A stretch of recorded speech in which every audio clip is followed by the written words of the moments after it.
Moo. Moo.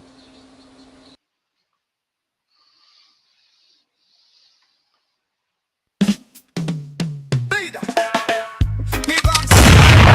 America.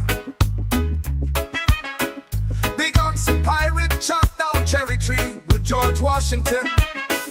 Big oxen pirate beat the British in Revolutionary War. Big oxen pirate built the Continental Railroad. Big oxen pirate won the Civil War. Big oxen pirate save America. Big oxen pirate discover electricity. Big oxen pirate made the first flying machine. Big oxen pirate saved the world in World War I. Big oxen pirate saved the world in World War II.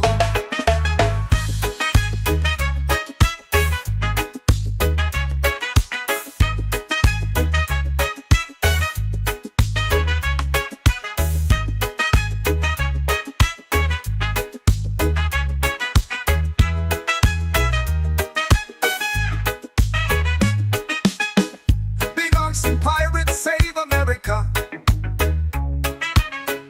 Big oxen pirate marched with Martin Luther King.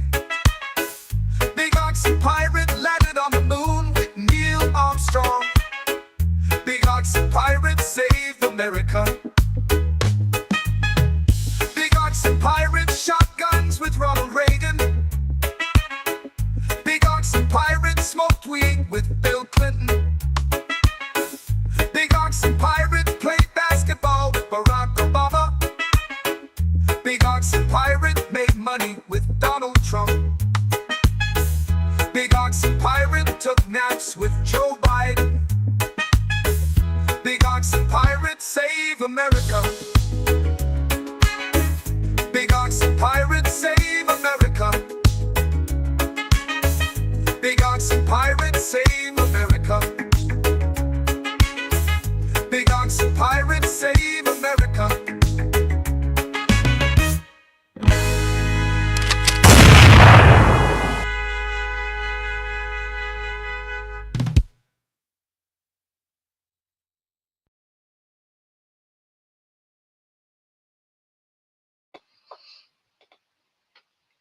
Good evening, America. Welcome back. Welcome back to the realist political show on YouTube. Big Ox, is our audio all right? I'm here. Talk about it. Check 1, 2. Yeah, I hear you fine. Do you hear an echo?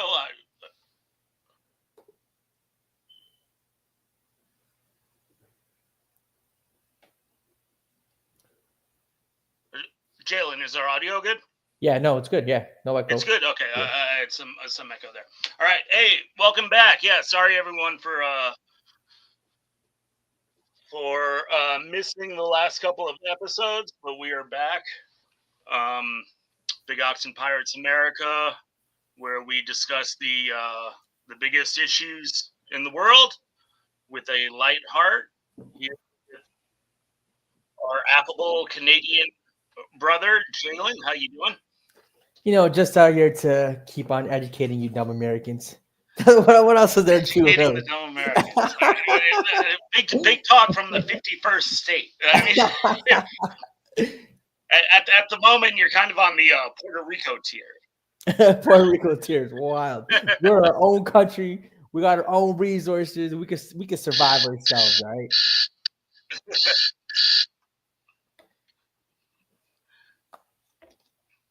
Damn, I'm dealing with a little echo, but that's all right. We'll work through it. Yeah, so man, a ton been going on the last couple of weeks. We are expected to have a special guest in a bit. Yeah, we will. Known to all, Sports Fluent, PC panelist. Is busy tonight. He's actually come down here to the Bay Area, Oakland, for the All-Star break. We'll be hooking up over the weekend. But is Ox traveling today already for the I All-Star think break? he's traveling tomorrow, but he had to work like a double shift tonight. Gotcha. Yeah, on the grind, no doubt. Yeah. What's up, you, Raj? Hey man, we talking politics. We talking what Trump or what President Elon or President Trump has been up to this past couple weeks. You know, some good things, some bad things. You know, it's always the pros with the cons.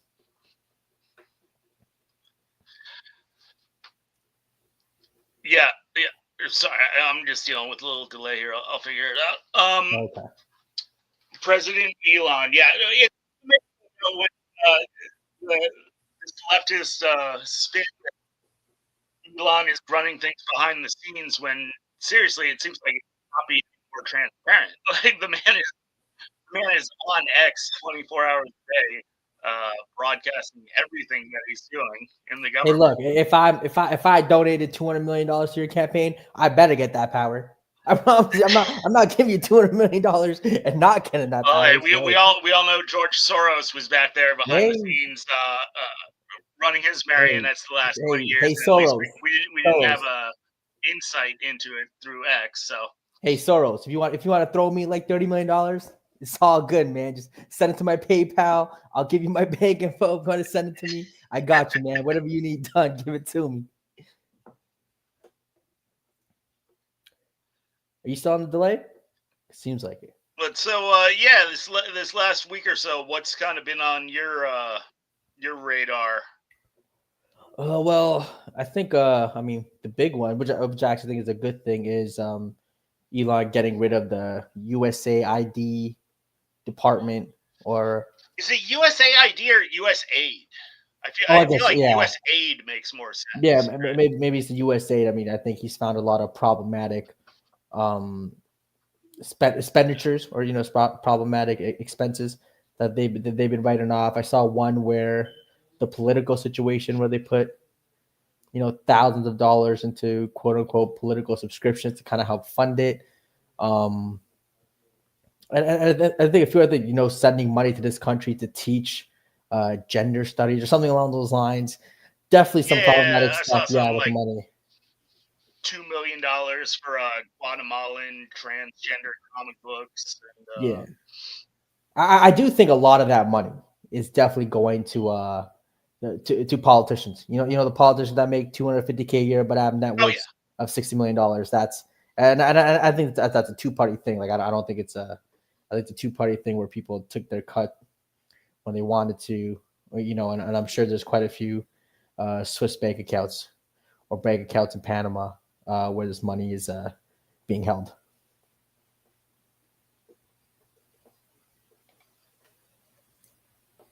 Yeah, I mean it's a total slush fund, as governments tend to become. Whenever what's the key to government? You're allowed to spend other people's money, right? So whenever you're given the pass to spend other people's money, there's a lot of middlemen that can pop up. And I mean, people are saying it's not a huge part of the budget, right? This USAID. I mean, when you're talking percentage wise, when we got I mean, it's a start, but it's all part of the kind of the Doge thing of getting exposing some of the corruption with the whole money in politics, which again has been a Bernie Sanders talking point for decades. But now everyone wants to jump on that train because it's actually something's actually being done about it. But this is exactly what Bernie's been talking about for the past 30 years. Yeah, the only difference is Bernie wanted to cut these programs and set up a communist nation. So hey, all Bernie step wants to do. That's the big difference, Hey, all Bernie wants to do is use this money. Let's get everyone healthcare. Let's make sure you don't have to declare bankruptcy when you need heart surgery or you need a lung replaced. I think that's a good thing. If you take all this money, put it towards a healthcare system that could be good for all. I think that'd be productive. Now, Jalen, anything that's free, okay. Not free. I'm going to hit you with the 100% libertarian perspective.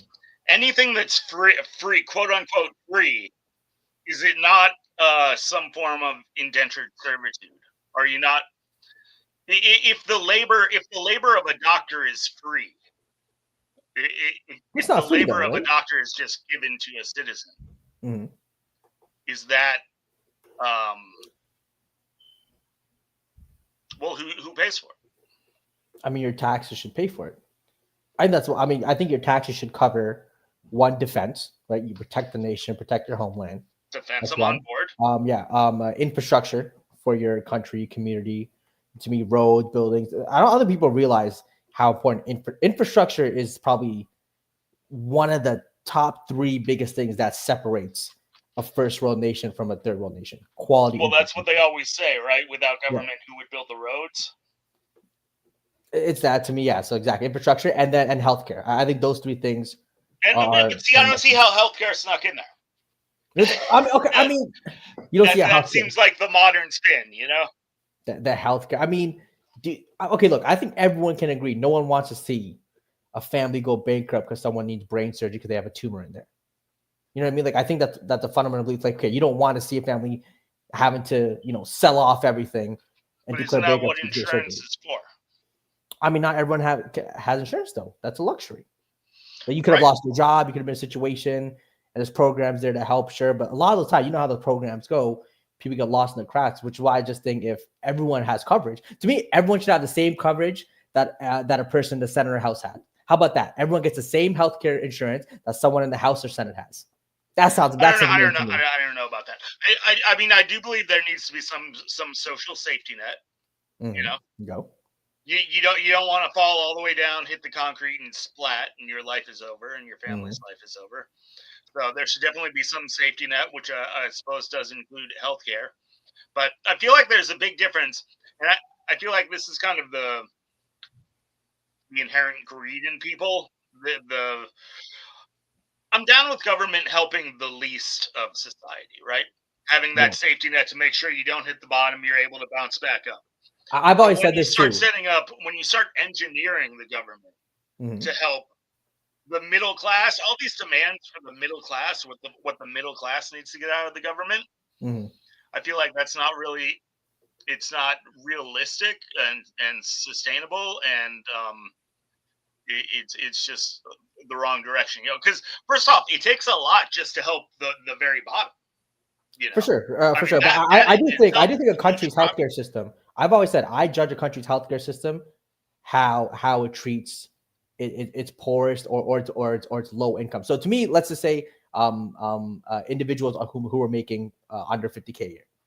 To me, that the quality of healthcare they get is a direct indication of the quality of healthcare in the country. Because let's say someone making 500K a year, right? Let's say you're making that money, you have insurance, whatever. You can get great healthcare almost anywhere around the world. You almost any first world nation, you're making that much money, you can get great healthcare. It's people, again, $40,000, $50,000 a year, or even if you have 100K income in a household, but you have 3-4 kids, it's going to be a struggle, right? So to me, it's how the low income or poor are served that best dictates a country, that really shows how great a country's healthcare system is. And it's like dumb stuff like this pirate, like like the saline water things that they use in hospitals. There's some hospitals charging like $400 or $500 for that. Oh yeah, you know what I mean? Like it's dumb stuff like that we need to get rid of first. I think a lot of that, and the overcharging in insurance is absolutely crazy. But I think a lot of that is because the government is so involved in it. It's just like education. Look at the price of education. All right, my grandfather got his college education 4 years for the equivalent of like $5,000 today. Yeah, that's true. Yep. I mean, back in the day, it was like $800 or something, but today it would be equal to like $5,000. Yeah. The reason why a college degree costs $200,000, which is ridiculous, or more today, is because when you subsidize something, that's gonna drive the price up. But see, it's here. Like here, our top university, University of Toronto, which would be considered, even in the States with all your Ivy Leagues, like it'd be right below Ivy. It'd be like a top 20 school in America. Like it's known worldwide. It'd be a top 20 school in America. It's only $13,000 a year, 14, which is still good amount of money. But I'm saying That for a top tier university, like that same university in America is literally could be 100K a year. There's schools in America, that charge 100K a year for like first year. Right? I think like University of Miami, I know those, people say only the rich go there, but University of Texas, these are very expensive schools, which offer maybe not even as good as UFD's credentials and programs. So yes, I figured it out. I had the goddamn YouTube channel playing on. There you go. That's why I had it. But yeah, so I think some of the costs. That's fucking annoying. Figure it out. But I think some of these costs, though, I don't know where it's coming from. Because again, if we can have an elite university here in Canada where you're paying 15K a year, again for a top 2 university, that would be top 20. Okay, so I missed a bit of what you said the last minute. You're saying so how much does it cost to go? So we are the premier university in Canada, University of Toronto, UFT, which is known worldwide, recognized world. No, University of Toronto, UFT. McGill's right? a big. Yeah, McGill's up there too. Let's just UFT an example, which would be probably a top 20 school in the States. Like it's recognized, all the Ivy League schools recognized UFT. It holds a lot of weight. That university, again, 15K a year. That same university, that standard. Let's see, that standard would be a USC. It's what, 70K a year, 100K a year in some cases. You said 15K a year? Yeah, for first year. First year would be 50K. Yeah, all right. I mean, that's all right. It's still 15K. Yeah, exactly. Still 15K, but it's a lot more reasonable getting a loan on that. Yeah, but you guys are paying taxes for it too. Pardon? You guys are paying taxes for it. Oh yeah, subsidized. Yeah, and international students pay like 60K, 50K a year too. There you go. Subsidized. Yeah, which again, I think. Look, I'm sure plenty of Americans would be like, "Hey, cheaper for Americans, more for foreign students." Right? I think that's a fair trade-off. Just call it a tariff. You know what I mean? It worked out. It worked out here. It's actually funny because with the deportation around here, a lot of universities have shut down. Oh, okay. Looking like we do have. Here we go. Let's sports fluent. Hey, how are you doing, man? What up, man? How you doing? Real good. Yeah, I don't think. I'm pretty sure our paths never crossed on PC. I think I came on like pretty much right after. Well, we were calling Pirate the new Fluent because we were the new Fluent. It's just because you were another white guy. A white guy with a beard. Okay, I was gonna say so if you're the new Fluent, because then the other dude what they called was Fluent Light. So there's a bunch of. That's the new Pirate. Yeah, it's just basically the rotating token white guy. Yeah, fair enough. But yeah, it's definitely a pleasure to have you here. But from everything that I have seen you mainly sports. You seem like a thoughtful guy. And yeah, it's a pleasure to get you on here and talk a little politics. So how you doing? Absolutely. What are you guys talking about? Right now, we were just cutting up some chit chat. We were going over the cost of education right when you hopped in. Oh God.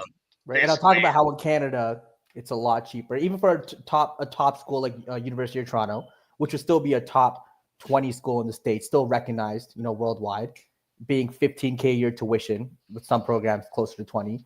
While that same school, let's say compared to a USC, University of Miami, it's like 80K a year, 90, somewhere even upwards of 100. So I think that's just something the state's got to figure out. And we talked about healthcare too.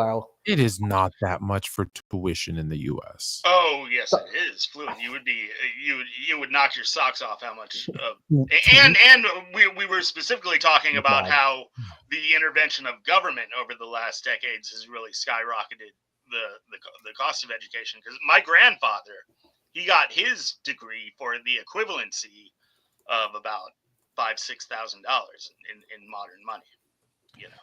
USC tuition and fees for 23-24 was $68,237. Crazy. Can you believe it? And most people are going there. They're getting like imagine spending that for a liberal arts degree. Gender studies, vegetables. They're getting a communications. Communications is big. Yeah, geez, that's wow. Yeah. And their schools even more. But it's really multiplied. Decade over decade, it's just exponentially grown. I did not read because when I went to university in the U.S. Now, granted, I was on a full scholarship, so I didn't care how much it was, but you always saw what it was. I took some pills, Chill. Some pills. Yeah, you said you were going to sleep, man. We just finished Fluent and Chill. We ran a little late, but but I remember looking at the tuition and the fees and thinking, wow, that's a lot. I'm glad I have a scholarship. But it was because I was technically would have been an international student. So it's higher for international students. Right. I did not realize it had gotten. Now the average I think in the US is still 40, which is still high. I'm That includes like the community colleges and all that. Yeah, 100%. yeah, sure. That's wow. Yeah, but I mean, I just think it's just an excellent example of how, you know, when you subsidize something, especially to an extreme in America, if you're gonna guarantee pretty much any kid who comes out of a American high school system with a 2.0 GPA, you're guaranteed you can get all these federal loans. That's, I mean, the inevitable effect is going to be that the price rises. You know, if you're selling a good or a commodity, and you know that the customers you're selling to are getting a bunch of money put in their pocket from the government, then the price is going to go. My point here is too in Canada, though. I didn't even believe you, Jalen. I didn't believe you. I looked up U of T. It's 6,000 for year one, and then 12,000 after that. Okay, but 6 to 12,000, but 30,000 for international students, which I'm okay with. I like. I'm okay with that too. Yeah, international students pay a little more. We get our subsidy. I think that's completely fair. I think that's very reasonable. And you have to the top. These other countries, like in Greece, like the one that I know specifically, it's super hard to get into a university. But the reason it's so hard, and you have to have such high grades and all this other stuff, is they pay for it. They pay for it 100%, but the standards are really high because they only want certain, Yeah. They just don't want anything. Saying the government pays for it. Government pays for it. Sweden does that too, right? I think there's a few countries that do that. Yeah. Which is all. But this also, I also went back to how Power was talking about the government gets involved in the problem. Also, American healthcare costs. Well, like those bags of saline, they're charging like $500 for that over there. While in Canada, we actually have rules where we can't do that. Right. Well, pharmaceuticals. This is the problem with everywhere where pharmaceuticals is a for-profit business. Is we don't create cures, we create medicine to keep you going that becomes growingly more expensive because it's a multi-$100 billion whatever business, and that's the problem. Health shouldn't be a business. And now capitalism will argue that to death, and they're probably right because there's a business in everything, but at the same time it's a tough one. Like, should you have to pay for $1 million to have a baby? Ridiculous. No. Right? Should you pay to have a baby? Maybe. I mean, maybe. Your tax should cover it. It's like I said, we don't have families declaring bankruptcy in Canada when they need a certain type of surgery. No, right. So I'm torn because I believe that there's Canada's gone too far, and America hasn't gone far enough. But I'm torn because I'm a guy who's never gone, knock on wood, never gone to the hospital for anything. Me too. But a knee. I busted out my knee, but that was like 25 years ago. But I have a mom who's had 3 bouts of cancer and has had surgeries and radiation and chemo and all that stuff and hasn't paid 1 cent for it. So I'm and a son who spent his first month in an incubator. So I'm torn because it's like on my side, I'm like, I never needed it. But on the other side, here are these people that would have paid millions and millions of dollars to do all this stuff. I would have paid for my son, obviously, and my mother. So that's where I'm kind of torn. I'm like, there's got to be a happy medium because at the same time, I always, it's recent. So it's fresh prior. You don't know. My last paycheck, I took home 42% of it. I'm pissed. There's no way I should. Fluent in that top tax bracket, y'all. He in that top tax bracket. Yeah. That is that's un-American as far as I'm concerned. It's not meant to be a brag. It's like I'm pissed about as un-American as I can imagine. Yeah. And, kind of what we were hinting at before too, Fluent, is at least my thought on some of these things when you talk about things that people need, but then also where there's a gray area where sometimes you need it, sometimes it's discretionary, right? Like education or health, I feel like. So I think a big problem that society can have is deciding exactly where that line is drawn of government intervention. Like I want some safety net where people don't just fall down to the ground, splat, and you're done because of some health thing, or even when you go into the world of education, right? So there should be some safety net. But when you start spreading that out to cover most of society, that's when the cost can really rise and the quality really go down. Like talking about medicine, I'm pretty sure like up in Canada, you guys don't have medical advertisements, right? Like on TV. Yeah, we do. Yeah, we do. Do you? We have, Okay. probably not as much. But yeah. I don't think it's as much, because I know in America we have a big thing where the pharmaceutical industry can buy up, like on a channel like CNN or MSNBC. It's like 75% of the advertisement will be bought up by pharmaceuticals. But we get those ads because we'll have CNN, NBC, ABC, so we'll have the major networks. So we'll see. Now some of them get. Well, that's what I'm saying. But what about like on Canadian broadcasts? Yeah, no, not as many.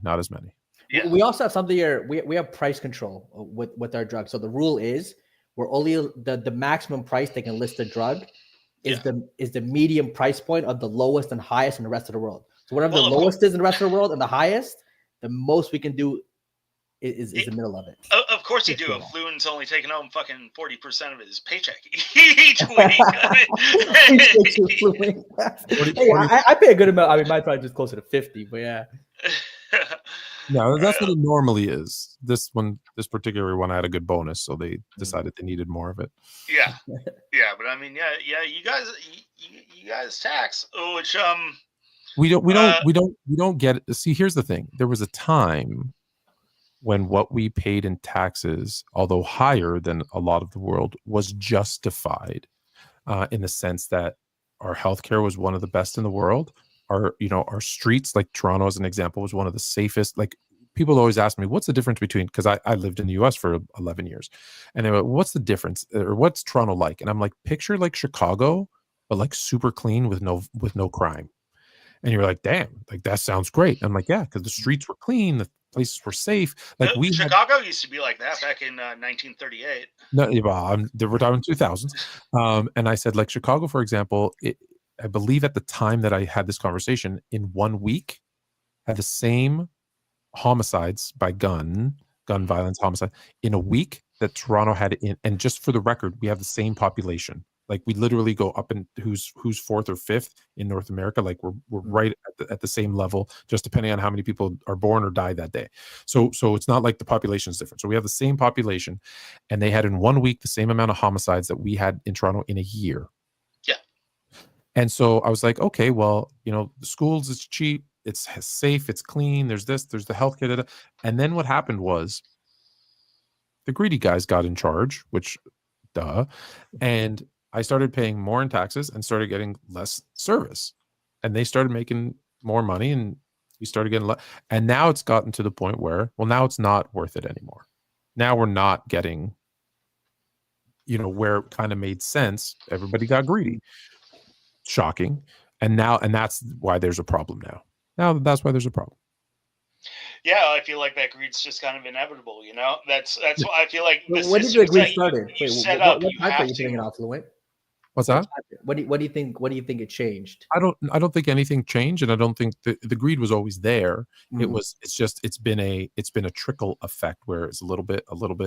Oh, I can get away with a little bit more. Okay, let me great example. Let me add in a carbon tax.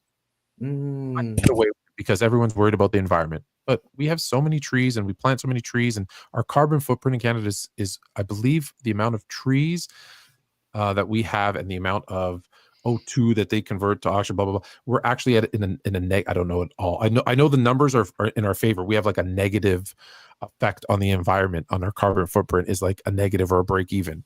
Yet we have a carbon tax. Like it makes no sense. The green agenda, I've always kind of said, I think everyone wants the planet to be safe, green, protect the planet. But if someone has to choose between affording to send their kids to a soccer camp, putting food on the table versus that environmental tax, I'm choosing the kid, my family over the environmental tax. It's such a business move that I just had this conversation, although we don't normally talk politics. I just had this conversation with Jay Chilltown on Fluent and Chill because I said I don't care about any of his executive orders except for this one. He's getting rid of paper straws and bringing in plastic straws. And I said, 100%. I'm all about it because I hate those damn paper straws. Like, they drive me nuts. I say my glove box in my car has a bunch of plastic straws, so if I go out, I don't have to drink from a paper straw. And the reason why I hate it is I just hate paper straws. But two, talk about am I allowed to swear on this show? Yes. Do what you got to do. You're encouraged. Oh, okay. Talk about a fucking scam. Mm. The amount of plastic in the ocean based on these plastic straws is 0.03%. Not 3%, not 0.3%, 0.03%, which means nothing Yes. from plastic straws. However, you're going after my plastic straws when 52% of the plastic in the ocean is from illegal fisheries or fishermen, whatever, who are seeing the Coast Guard coming and they're just dropping their plastic nets in the ocean and trying to get away. Let's not do anything about them. Let's worry about a plastic straw, not the 52% that's an illegal fisherman. Like, what? It just, but oh, look what we're doing. We're doing such a good job for the environment. Bullshit. You're not. And the people who push the paper straws tend to sometimes travel in private jets too, which is always the irony of Yeah. that. One flight on the private jet is Yeah. equivalent. Yeah. Fluent. We talked about this I think a couple of weeks ago. I personally believe that the whole climate crisis thing is, I think throughout history, there's always a segment of people who are kind of attracted to this the doomsday mentality, to where, you know, life becomes more exciting if you envision yourself living in the end of times, and then maybe you yourself can be a savior and stave off the end of times, and then you'll be like a hero for all of history. And I think you see it manifest itself all throughout history. I think in the modern age, at least over the last 20, 30, 40 years, these people, that personality type has really gravitated towards the climate crisis. Because now I'm going to be coming up on 50, and my whole life it's been at first it was global cooling, and then it was the ozone layer, and then it was global warming, and then now it's just climate change. Oh, don't forget. And when we get to climate change, I'm like, that's the weather. That's the weather as far as acid rain was a word. Yeah, I forgot acid rain. Do you remember acid rain? Acid rain, yeah, was a big one in the 80s, and then the ozone layer. And I don't think people understand how resilient the Earth is, and also the historic climate of the Earth. We're actually in a very cool period now. It's cyclical, but listen, it is cyclical, and I get it. There's way more people on the planet than there's ever been, and we are putting stuff into the air and into the water, and 100% we're affecting the Earth to a certain extent. But to your point, the Earth is so resilient. It's a living, breathing organism. It will do what it needs to do to survive. We can't kill the planet. I don't think we could, even if we tried, we couldn't kill the planet.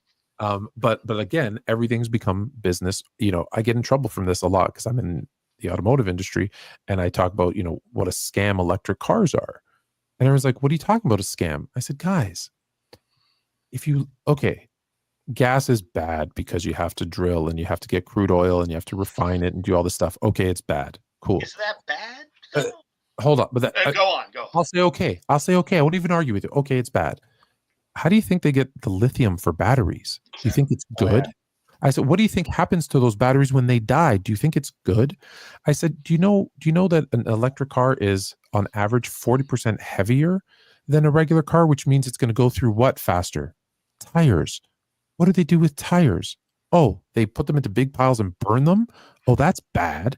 The weight of the car being so much heavier, what the damage it'll do to the roads, which means there's going to be more asphalt, more concrete that needs to be poured. Oh, guess what? We also have parking garages. Well, you can't put 100 cars on top now because if they're all electric, the damn thing's going to collapse. There's so many other things that they don't think about. That there's a great story about this company in Flint, Michigan, that they said they want to help the environment and turn their entire fleet of delivery trucks into electric. And Flint went, we don't have enough power in our power grid to do that.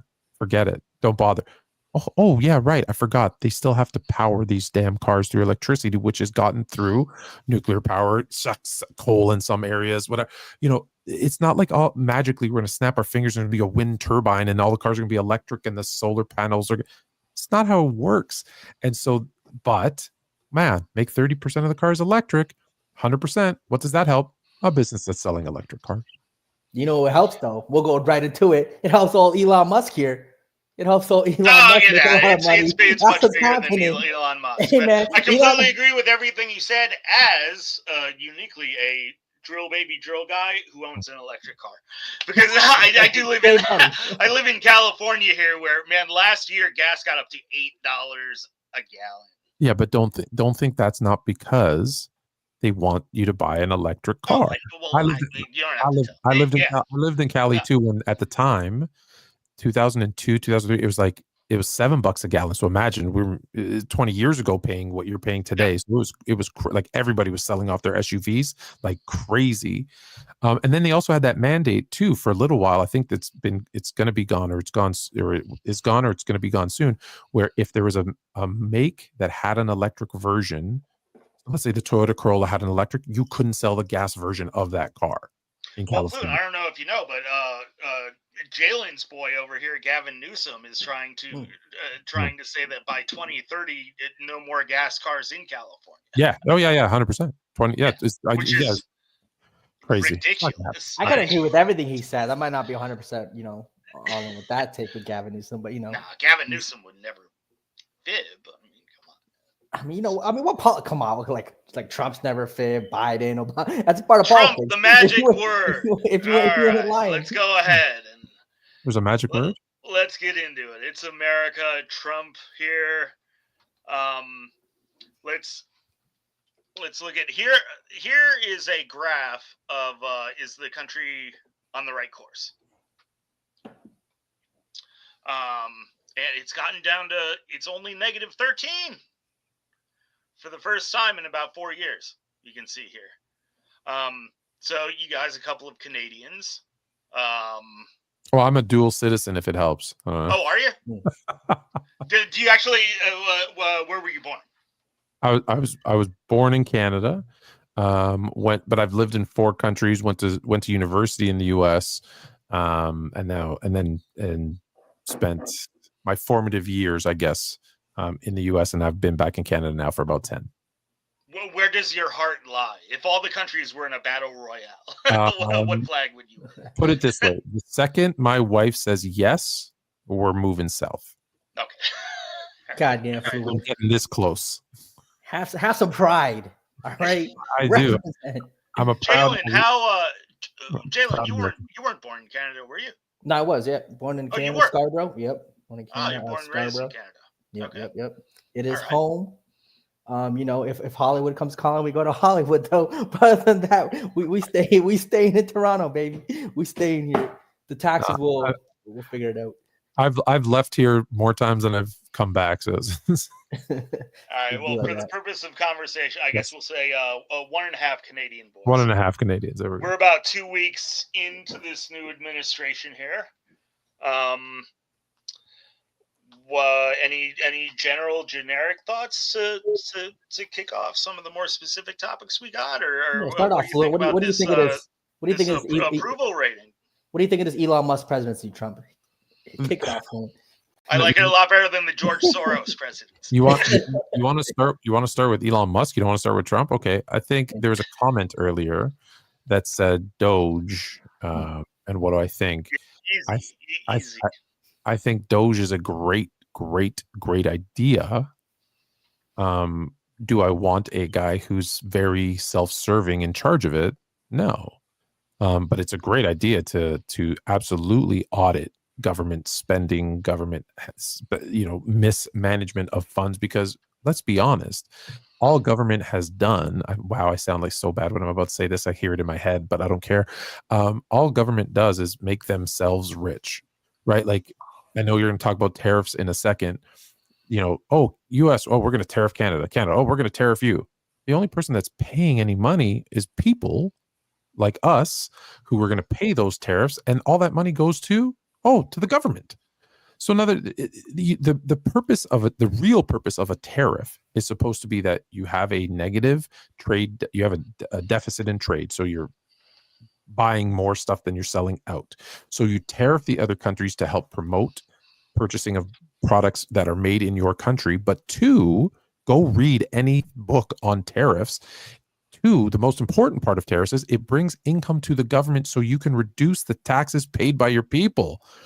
And you can't do one without the other. You can't bring in the tariffs and then not reduce their taxes, because it's meant to supplement that so they have more money to spend, because what you've done by tariffing is making the stuff that they have to buy more expensive. Well, you have to give them that money somehow. So that's how it's I think that is the grand scheme.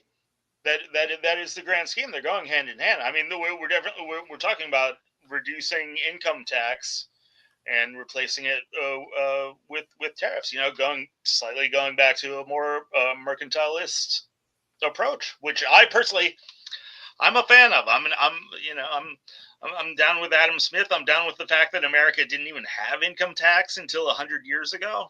You're saying you took home 40% of your check. For me, I think that is insane. I think no government on earth has a right to 60% of how did you get 40? Isn't our highest, after provincial, federal, 52? Am I wrong? Probably when you include HST, GST. There's it was 41.8. Again, that's not the norm. The norm is about 50 to 52 for me. But it's because in the early part of the year, your CPP, that's your Canadian pension plan, and your EI, your employment insurance, they're at that's when you're paying them off, and it's based on your income. Now, the good news for that is there's a max on how much CPP and EI you can pay. So because I've paid so much already in January, by March, they won't be able to charge me anymore. So all the other checks will compensate. So by the end of the year, it'll average out to the 50, 52%, whatever it is. But what happens is it's the way they tax you in Canada it's not based on what you would think. It's if this check is $1 million, right, and you get paid once a month, they're going to base your tax on saying, oh, okay, then if you got $1 million, then you're going to make $12 million this year, so this is what you should pay. And that's why it's higher. So that's why people who get paid commissions, bonuses, those types of things, a lot of times when they get those big bonus checks, they're always like, hey, can you split it up over a couple of checks, because you get screwed because it puts you into these different tax brackets. Now, that being said, do I get a refund every year? Yes, I do. So there's, it'll balance out, but it's still 50. It's still 50%. It's 50%. Isn't that like the same in California 50%, 40%, even you talk to a guy like me, 30%, 20%. This is unreasonable. This is completely unreasonable. Human beings, in my opinion, are not born to be, cogs in the great machine of government. Pirate, just to tell you even more, like if you people only focus on the income tax, right, the federal and provincial, in your case state tax, but what you really got to look at is say, look, if I make $100 and they take, let's use the lower people, they take 30%, let's say, so now I got 70 out of 100, I got $70 left.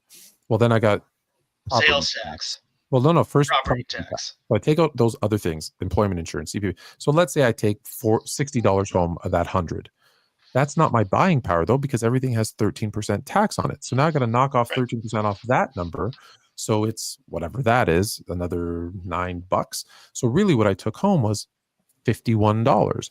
And now that's for a low income person who's only getting taxed 30%. So I'm using them as the example. So even the low earner who thinks, oh, it's only 30%. Yeah. Once you add in, property tax, this CPP, EI, and then remember, take away the tax because of the retail tax. That tells you what your buying power is. Because if I have $50, I can't buy something that's $50. I got to buy something that's $40 plus 13% tax. So that's where it hurts, is that people don't realize all of those other things that go into it. And that's where, and it's like, well, what am I getting for that? Because I'm not getting a lot, but you know what? Here's the problem. We've created a country, and we'll talk more about the US in a second, but we've created a country where someone can come in from another country, not work. And again, relative, Jalen, you wouldn't be happy with this life. Yeah. But if I was like my parents, where I was living on a farm, like my parents grew up like working a tobacco farm in BFI Greece, in some backwoods town that didn't even have indoor plumbing. So now I come to Canada and you're going to give me $2,000 a month plus $800 per kid. I got 3 kids. I'm now getting paid from the government. What's that? 8 times 3 is 8, 16, 24 plus 2, 44. Call it $5,000 a month. And you're giving me subsidized housing because I'm here. And so it's only $300 a month. So yeah, I'm living, you won't know this, Pirate, but I'm living in like a crappy apartment in like the Yorkdale area. But I'm paying $300 a month for a 3-bedroom apartment. And I'm bringing home $5,000 a month. I'm living way better than I was working at Live better than me. Why would I ever work and pay taxes and do these other things? I'm living a great life. I got indoor plumbing, heat, air conditioning, and I'm going on vacations. I'm driving a nice car because don't forget those. You always wonder where's that guy driving that $1,000 a month Mercedes? Yeah, because he's making $5,000 a month and he's not paying for anything. It's not good. It's you should struggle. No offense. If you come to a new country and you're an immigrant, you should struggle. You should have to work 2 jobs. Like my parents came, didn't speak a word of English, went to get their toothbrush and had to go like this, right? Mm-hmm. And had to work 2 jobs and do all this stuff. It was hard. Same with my mom. Yeah, when she first came, it was 1980 hard. Something, it was hard. They had to work double shifts. It shouldn't be easy. It shouldn't be easy. Well, look, guys, I'm born and raised Oakland, California. All right. Oh, I used to live in Walnut Creek. Oh, did you really? Okay, there you go. Yeah, so you're well aware of Oakland. Last year, we were officially the most dangerous large city in America. I did not spend a lot of time in there. Yeah, this is the heart of the neoliberal tax and spend formula. It's year after year, election after election, people elect the same politicians over and over again to tax businesses, tax people as much as possible, drive businesses away. The businessman is the bad guy. This neoliberal, we can, as long as we tax the rich enough money, everyone's going to be happy. And it's banging your head against the wall year after year, expecting something new to happen. That's not going to happen. And our city is shit. It's dangerous. You can't drive anywhere without falling into a 2-foot pothole. We're like actually officially about to go bankrupt, they're saying. We're going to go bankrupt as a city where, some cities like when Detroit went bankrupt, you can understand. It's part of a larger issue. But in 2025 for Oakland, California, just to go bankrupt, it's the most... it's just horrible mismanagement. It's putting your faith in this belief that as long as you say you're going to tax the rich enough money, you'll somehow be able to sustain businesses and the rich people being in your area, to keep taxing them year after year after year, the same amount, like it's some magical well that never runs out of water. I guess it's just coincidence that all the sports teams left. Oh man, don't even. Yeah. Well, I do think the whole taxing the rich thing is, I think it's more so about paying your fair share, whatever that is subjective. But it's also, I've always said, people will take their bonuses in stock options, and we're talking, let's say 10, 20, $30 million stock options. They're not paying tax on that. There's so many loopholes. You talk to accountants of those guys. There's so many loopholes that people people say that, but if you actually look at who pays the federal taxes in America, the top 1% pays for over like 90% of the government's revenue. Jalen, that's the biggest scam that they've fooled people into believing. So, for example, I saw a graphic, and it's like, that Steve Ballmer, the owner of the Clippers, only pays 14% in tax, where his highest paid player pays 30%. And in fact, the lady who works concessions in the arena pays 32%. And I'm like, cool. Take 30% of her income that she pays, 30% of the player's income, and 14% of Ballmer's income. He pays way more. Of course, so much. The rich are putting in so much more money into the government. As a percentage, they're pulling out of it. That's why they tell you as a percentage. They don't tell you that 14% is like $1 billion. Of course, but that percentage difference, I don't think should exist. And Jalen, I think you just expressed 30 to 40 versus 14% of a guy making upwards of over $100 million a year in his stock dividends. I He's mean, that's he's paying for. Jalen, I think you really just expressed a sentiment that is actually very prevalent on at least like the far left people. I truly think a lot of these people, they want to punish the rich much more than they actually want to set up a thriving, sustainable government. But here's the thing. You're punitive. You're saying it. You're saying it should be the same, right? But you're not taking into account, because of Ballmer. I'm using him as the example because that's what the graphic was that I saw. How many jobs is he creating? How much money is he putting back into the community versus that concession stand person? When you look at the numbers, it's so insignificant, the difference.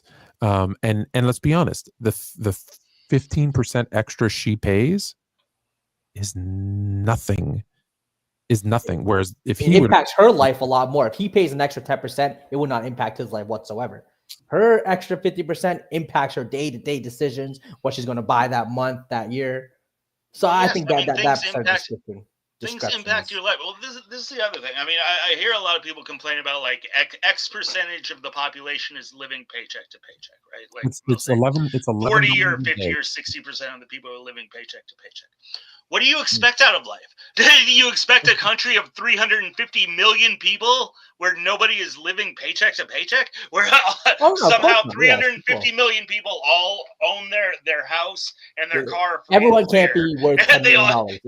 We all have a stack of money in the bank. We're all going off to Greece for 6 weeks a year. I mean, what is this society that you imagine? This is the society you want. This is all I'd want. Everyone has, like, and I told this to Pirate before too. I think everyone should have in America the same health insurance that everyone in Congress have. Whatever the senator's health insurance should be for everybody in America. Healthcare. There needs to be a baseline. I think everyone should get a baseline X, right? Like you know. Now, don't forget there is a baseline though too. Like if you go into any hospital anywhere in the world with a bullet wound, they're going to treat you. Yeah, they're going to treat you. But I think everyone should get a baseline, and then the businesses get, again, maybe I was lucky. When I was living in the US, I had a good job, and my job gave me health care, and it was covered for 100%, and I had dental at 100%, medical at 100%, and even there was no copay. Like I think I paid $1 for any prescription. But I worked to get to a level. I worked really, really hard to get to a level where I earned a job that gave me those benefits. Does that mean that, if I need to go to the hospital with a broken arm, I should come out with a mortgage? No, right? Exactly. There needs to be that balance. Yeah, I feel there should be a safety net. You get hit by a bus, fall out of a tree, you break your arm. Part of that problem though is that because there is no baseline, I can go in for a broken arm and they tell me, oh, well, it's $100,000. Well, that's ridiculous. You need to have a bill, a charter, or whatever, an amendment that says there's fees. Like for example, my wife does investigations in the medical field, and so I know a little bit about dental. There's a fee guide, and it says if you're going to do a filling, it should take this long, and this is how. Just like auto mechanics in my field. If you're going to do a transmission replacement, this is how many billable hours. This is how much you can charge. Same with like a dentist. This is how much you charge for filling. This is how much you charge for a root canal. This is how much you can't do a cleaning for 6 hours. Sorry, like you can only bill an hour for. If that, you have to put those things in place, because if it's not, then it's the wild, wild west where one hospital charges you $100,000 for a cast and another one charges you $10,000, and then you end up like Greece. And I'll use the example, and you don't want to be like that, where my mom went in with a broken foot and the doctor said, oh, it's just a sprain, wrap it up with a tensor Band-Aid and off you go. And my uncle said, no, and had to slip him an envelope of cash to him to say, oh, okay, actually she broke it. We need to put a cast on it because it's free. Like that? Yeah. I don't know. Greece is like that. And then they put her in a cast and said, okay, stay off it for 6 weeks. I'm like, so if he didn't pay this doctor off, he would have just sent her home with a broken foot. And they're like, yep. And I'm like, that's insane. You can't have that. Yeah, let me. I got a quick video to pop up, but let me quickly address what Quentin here said. He said, "Yes, pirate. That's exactly what I expect when I said, do you want a nation of basically 350 million rich people?" Quentin, It doesn't work. I hate to tell you, but life just does not work that way. Okay, you can't have 350 million people. You own your house, you own your car, you have a stack of money in the bank. All of this requires physical labor and resources that you don't have. Houses Or don't just pop up out just of the buy a ground. meme coin. Buy a Cars meme don't coin. just Run it get up. built by But guys, God for you to drive around. but guys, look at here's reality. Here's reality. 72%, 72%, 72% of people who win the lottery, and I'm talking jackpot tens of millions of dollars, are bankrupt after Yes. 3 years. So even if you made everybody rich today and gave everybody $5 million, 72% of them would be broke in 3 years. And then what? We give them another. We just give them more and That's more. true, without a doubt. That's true. Like It's not- Quentin and the rest of America. I hate to break it to you, but the vast amount of people walking the earth are average to sub-average intelligence, without very many marketable skills, without any exceptional ability to give back to the world, and you're not just going to become rich.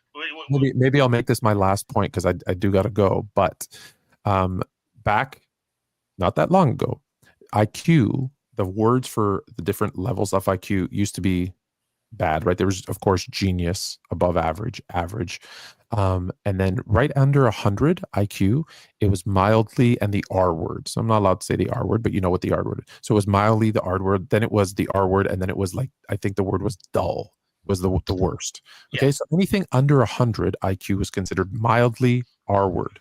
70% North America, 70% were mildly that. So there's just a percentage that even if they work hard, there's what we need to bring back is the middle class, because I'm not saying let these people just die in the gutter. Yeah, we need to create that opportunity for that middle class, because that was the best. Honestly, that was the best place to be. That was so good. You could buy a house, you could have a car, you could live a good life. You lived in a safe neighborhood. You could go on a vacation a year. And we've eliminated that because, let's be honest, the richest people who just got greedy said, hey, we can eliminate these guys and take all their money. And so, yes, there's a gap. We need to fill in that gap. That I agree with, but it can't be given to you, right? Like, you can't work 20 hours a week and expect to do that. It's just not, it's not the case. No, Unless you create an algorithm for a hedge fund, you can kind of chill out. I'm saying there's people. No, I know quite a few very intelligent people who work 10, 20 hours a week and make a ton of money. Fluent, did you say you're running out of time here, or if there's a video, let's watch the video, and then yeah. All right, here, let's pop this quick. Since we're kind of on the old government spending. I'm like these guys that wants to become rich. I come late and I leave early. Yeah, right. And you expect to get a full paycheck out of it. All right. No. I'm sorry. This was an interesting one too. The whole Gaza situation. Where's Ox? Ox he had to work a double shift tonight. See, he's putting in them hours. See, he's he's on the grind. Good for him. Nope. Okay, here it is.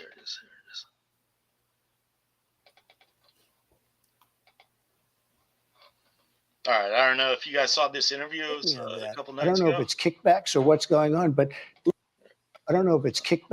going on, but the people, look, I ran on this, and the people want me to find it. And I've had a great help with Elon Musk, who's been terrific. Bottom line, you say you trust him. Trust Elon? Oh, he's not gaining anything. In fact, I wonder how he can devote the time to it. He's so into it.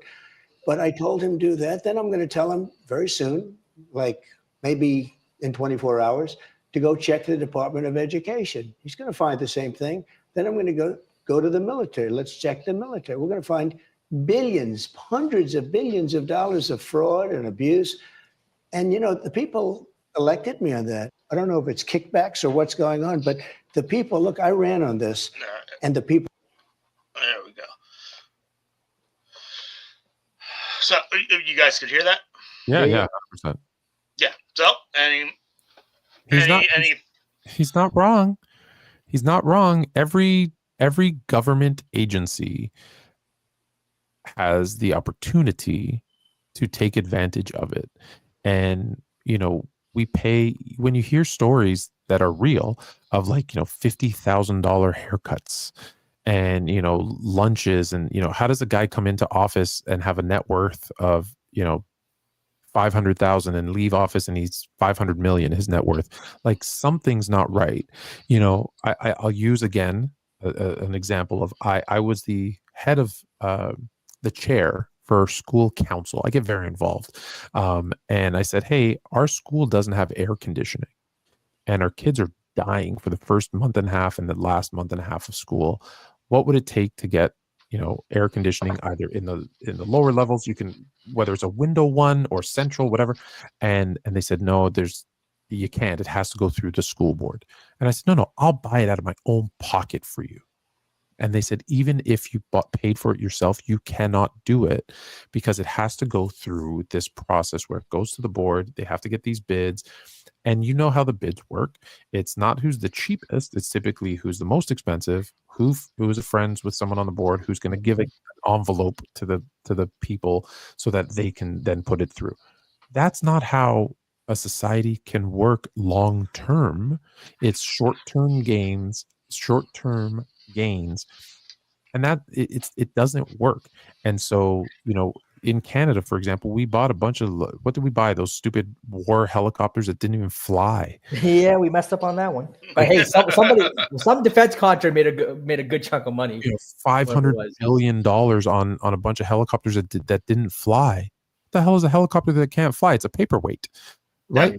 $500 billion gone. Oh, I wonder why my taxes are so high. And I think what's going to happen is he should find, or again, I wonder if it'll come out, wasteful spending. Like Department of Education could be bad, but the military, if the military is the biggest target, just because that's the biggest. I'm just saying, so much money going. And I'm just saying, they failed like their last 9 audits, I think 9 or 10. But look, I just wonder how much can you really expose, because Trump is going to get a couple phone calls too from people who donate to him. We're also part of the military who donate to both. They donate to they donate to Republicans and Democrats. So I wonder how much exposure. That time is over, Jalen. That time is over. Tyler, I hope. I hope. But I'm just saying, the billions of dollars that were spent on that election didn't all come from Elon Musk. This is the administration I have been waiting 30 years to come and finally address this elephant in the room, this federal government that has ballooned into just a monster. Sadly, Pirate, when they find out the trillions, not billions, the trillions of dollars that are being stolen from the American people, if he comes out with it, the next guy won't miss. And that's going to be the problem. No, I think about that. Because I think the path that we're on right now, going through the first 2 weeks, it might be kind of hard to last 4 years.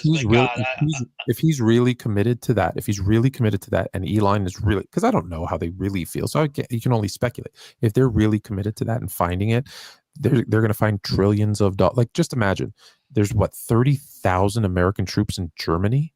We're paying guys and to sit in, when the war's been over for 80 years, 90 years. We have soldiers stationed in like 100 countries. Oh, I know, but that's my point. Is like, now Detroit. You brought up Detroit earlier. Detroit's done a phenomenal job, by the way. I was in downtown Detroit last month. They've done a phenomenal job of turning that city around. I mean, it is beautiful. It is safe. I loved it. I'm going back in a couple weeks. I loved it so much. However, when it was at its worst, I was like, why don't we bring those guys back from Germany? Give them jobs. You're already paying them, so give them jobs to clean up, make it safe, help rebuild some of the houses. You're already paying them a really good wage. Like, I think it's like 80 grand or something they were saying the average one is making. They're making good money. Let's bring them home and let's fix up our backyard. We're worried about someone else's backyard. Let's fix our own. And like I said, if they're going to find trillions and trillions of dollars in waste, the education system, if you see how much some of these people are getting paid, like in Mississippi, Alabama, teachers are making like 20 grand a year. It's Fluent. The teachers union is on my top 10 most wanted board. I believe the teachers union in America, it's the largest union in America.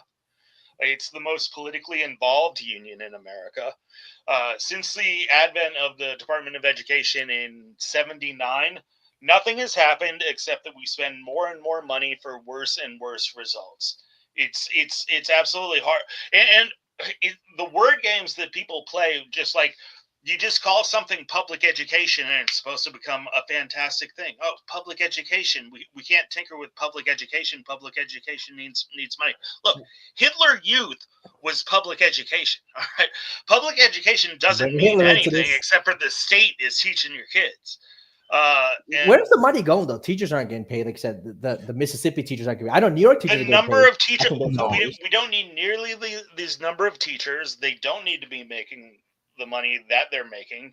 No, but wait, the teachers aren't getting paid enough. Schools aren't being funded. Schools are breaking You say down. that? in No, communities. they're getting paid enough. They're getting paid more than enough because a lot of them are Wait, hold on. very How unqualified. how is $30,000 a year enough for a teacher? If you're a great Because they shouldn't even have a job at all. Half of them No, are not even That's crazy. qualified to have the job in the first place.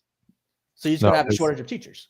You can't be paying but below the poverty line for the most important the most important job to the future of your country. That needs to be education needs to be a priority. Now, should it be a federal one or a state one? That's a different conversation. Well, that's what I'm saying. Something like education, I believe something like education should be localized as much as possible. And if you look around, anybody who can afford a private school is going to do a private school. Listen, the military, it's going to be a much more efficient, much higher quality education. The U.S. military. I'm picking on the military because it's the biggest, easiest one to pick on. But the U.S. military spends more than the next 25 countries combined, 23 of which are allies of the United States. If you take a fraction of that money, and you'd still be spending the most money, take a fraction of that money and you put it into paying, regardless of what you think of them, paying your teachers a livable, proper wage, the education will I guarantee you the education of the kids will go up, because once they're paid enough to live, they'll be able to do their jobs better. Because if I'm getting paid $20,000 a year to teach a kid in Mississippi, sorry, I'm not putting my heart and soul into it. I'm not. You're stressed about a lot of other things. How you gonna pay your bills? Yeah, I'm not. There's the fundamental fact that, like, all of the, and I see some of the people in chat saying the same thing. I'm dying talking about public schools. Teachers aren't making enough money. It would be one thing if we were talking about a nation that actually isn't spending money on education, but America spends more per pupil than virtually any country So where's it going? That's what. So obviously something is broken. Yeah. Like, obviously something's. I would be much more willing to go down that path of, all we have to do is give teachers more money, if we weren't already spending more than every other country on the students and getting these shitty results year after year. The national report card just came out like a week ago, and it was the lowest results in the last 35 years.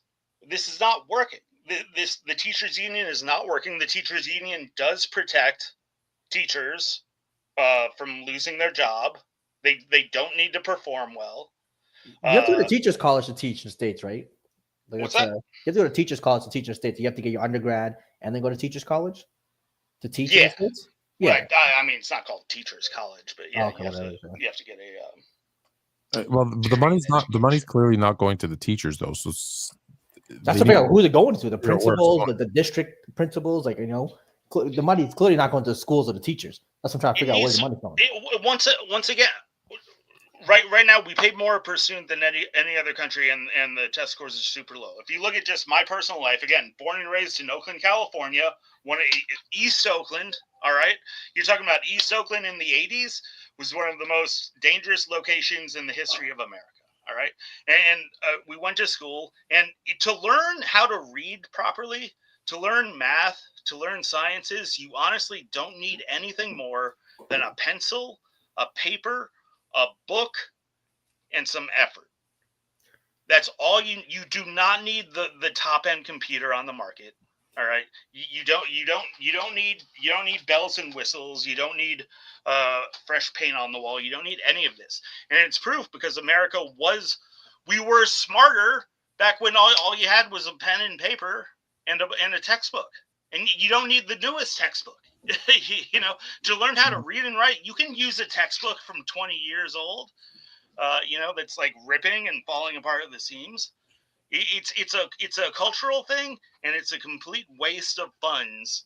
And the Department of Education has proven nothing over its 40-year existence other than we've gotten worse and worse results with the more money that's funneled through it and the more power that's funneled through it. And the No Child Left Behind was a complete failure.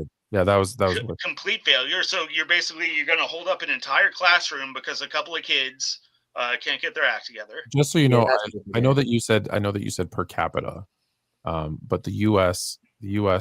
at least as a percentage of GDP, the spend on education ranks 36th. Yeah, as a percentage of GDP, because there are some. That's an interesting way to look at it. So they spend the most but the overall total, money-wise, but the percentage the total amount per just because our GDP is so huge. I mean, it's still 36th. At least get to the top 10. Come on, Barry, get into the top 10. Not asking for too much. No, and no, and no. Again, I think it's the same thing. Look, government is inefficient. It's inherently inefficient, and to learn. I know that to learn, you don't need anything more than a pencil, a paper, a book, and some will. So teachers if are the system important, we have right now and all the money we're pushing it through cannot get the children motivated, I know that on the private market, via whether it's school vouchers or tax credits, the private market can set up much more efficient, much higher quality educational systems than what the state has been able to produce. You're down just so you know, you're down to 4th. You've moved down from 4th in terms of per child spend. Okay, fine. But I mean, that's high enough. that's high enough not to be pumping out. Yeah, I just saw something in Detroit. Going back to Detroit, it's the Detroit episode. 5% of it was either 4th graders or 6th graders. 5% were at basic reading comprehension. I mean, this is a joke. That's what I'm saying. All the people are saying, like the people in the chat and anyone else who's saying, how dare you attack public education and the Department of Education? Here's what I'm saying. What are you trying to save? Why don't you look at the actual results? What we need to save this system that's pumping out 5% kids at reading comprehension? It's broken and it needs to be fixed, but there's a lot that's broken that needs to be fixed. On that note, I'd love to come back another time. Fluent. It was anytime. Right. Pleasure. Absolutely. You're welcome back anytime. Well, we'll talk Pierre and Carney next episode. Yeah, I wanted to hit you up with Jalen over here last week. He was like, "You got to check out this guy." I'm telling you, Carney got to shock the world. He's a cross between George Washington, Teddy Roosevelt, and Julius Caesar. And I pop on a clip, and I don't know. Carney is a cross between Bozo the Clown. And who's the old guy that yells and Bernie Sanders that's Bernie's my boy. I got love for Bernie. Bernie was talking about government study for a problem. Carney but Fluid, you know this though. Carney is Scott. It's all about Pierre. No, Fluid, you know this before. Pierre had the easiest road to being prime minister while Trudeau was still there, because everyone hated Trudeau, liberals, all that. Boom. I'm gonna say when Carney comes in, it's making it a little more interesting. It might not be as much of a sweep. It might not be that huge blue. I guess conservatives are blue here. If we were, conservatives are blue and Republicans are red. We're the opposite. Yeah. But you will see a Canadian wave of blue or red equivalent if you were in the U.S. Hey, give me the Harvard-educated economist over the career politician. Just FYI, your Harvard-educated economist was the one advising the idiot Trudeau to do what he did. So clearly, he's a moron. He advised Harper though. He saved Canada and Harper during the 2008 economic crisis. He was praised by everyone. We'll talk next week. We'll talk next week. All right. Nice See you, Fluent. Yeah, good to have you. Oh man, yeah, I did want to dive into that. Well, that's good to hear. At least you got one Canadian out there who can recognize that. I don't know what you see in this Carney guy, man. Oh no, most of my friends are still on Pierce. I'm kind of a lone soldier right now, bringing up people to the Carney engine, man. I gotta tell Carney to hire me. I feel like you're just kind of you're looking for some bit of optimism to grasp onto, and maybe projecting some qualities onto him that I just gotta show the liberals when they call me to run for prime minister in like 20 years, I'll be ready. Yeah, speaking of, let's I got a little clip of a Canadian here. If everybody wants to come up too, throw the I got the anybody who wants to hop on, feel free. There should be a couple links in the chat. I'll throw another one in there now. Shadon Forbes, hop on. Mr. T, anybody want to hop on? Yeah, let me toss the I threw it in there. Oh wait, it's not letting me. Did you throw it in there? No, it said failed to post. Failed to post. You do it. Okay. Well, that's Pierre. Yeah, I've got a little Canadian guy talking about Pierre and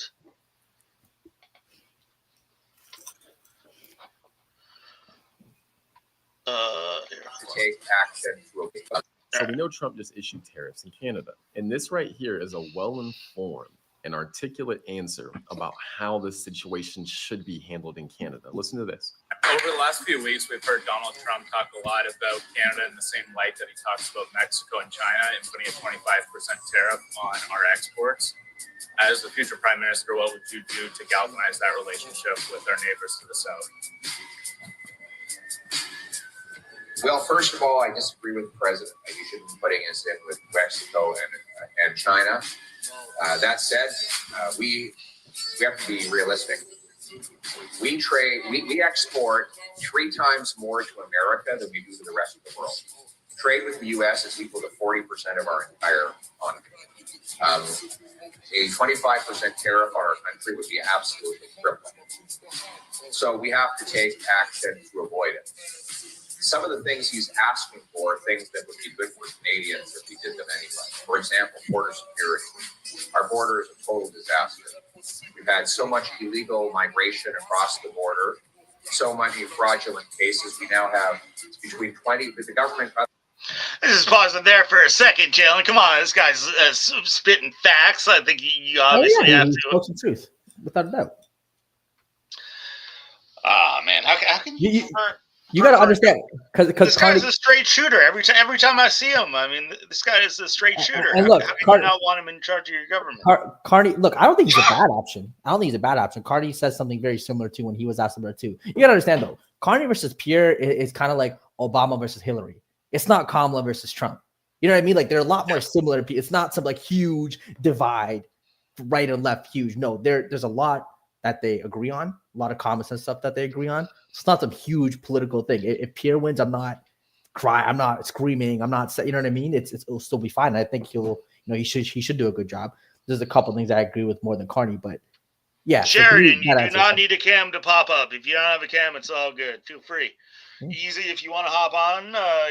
Hop on in a second. And in fact, let's take a quick break from politics for a couple seconds because Ox isn't here because he's coming down to the Bay. So I was gonna meet up with the boys. I think we were gonna maybe play a little basketball, right? Solid. So I decided to go to feel like I'm gonna go to the gym, loosen up my muscles for the first time in a couple years. Haven't really been flex on them. Yeah, okay, I got a okay. Haven't been that active recently, but so I go to the gym. I go to the gym. I hop on the scale for the first time in a year or so, and I think you and the viewers would probably be surprised at where old Pirate is these days. Yeah, that was crazy. I mean, I was tossing the weight around in the chat. Again, so, like I'm 5'10", about like 212 right now.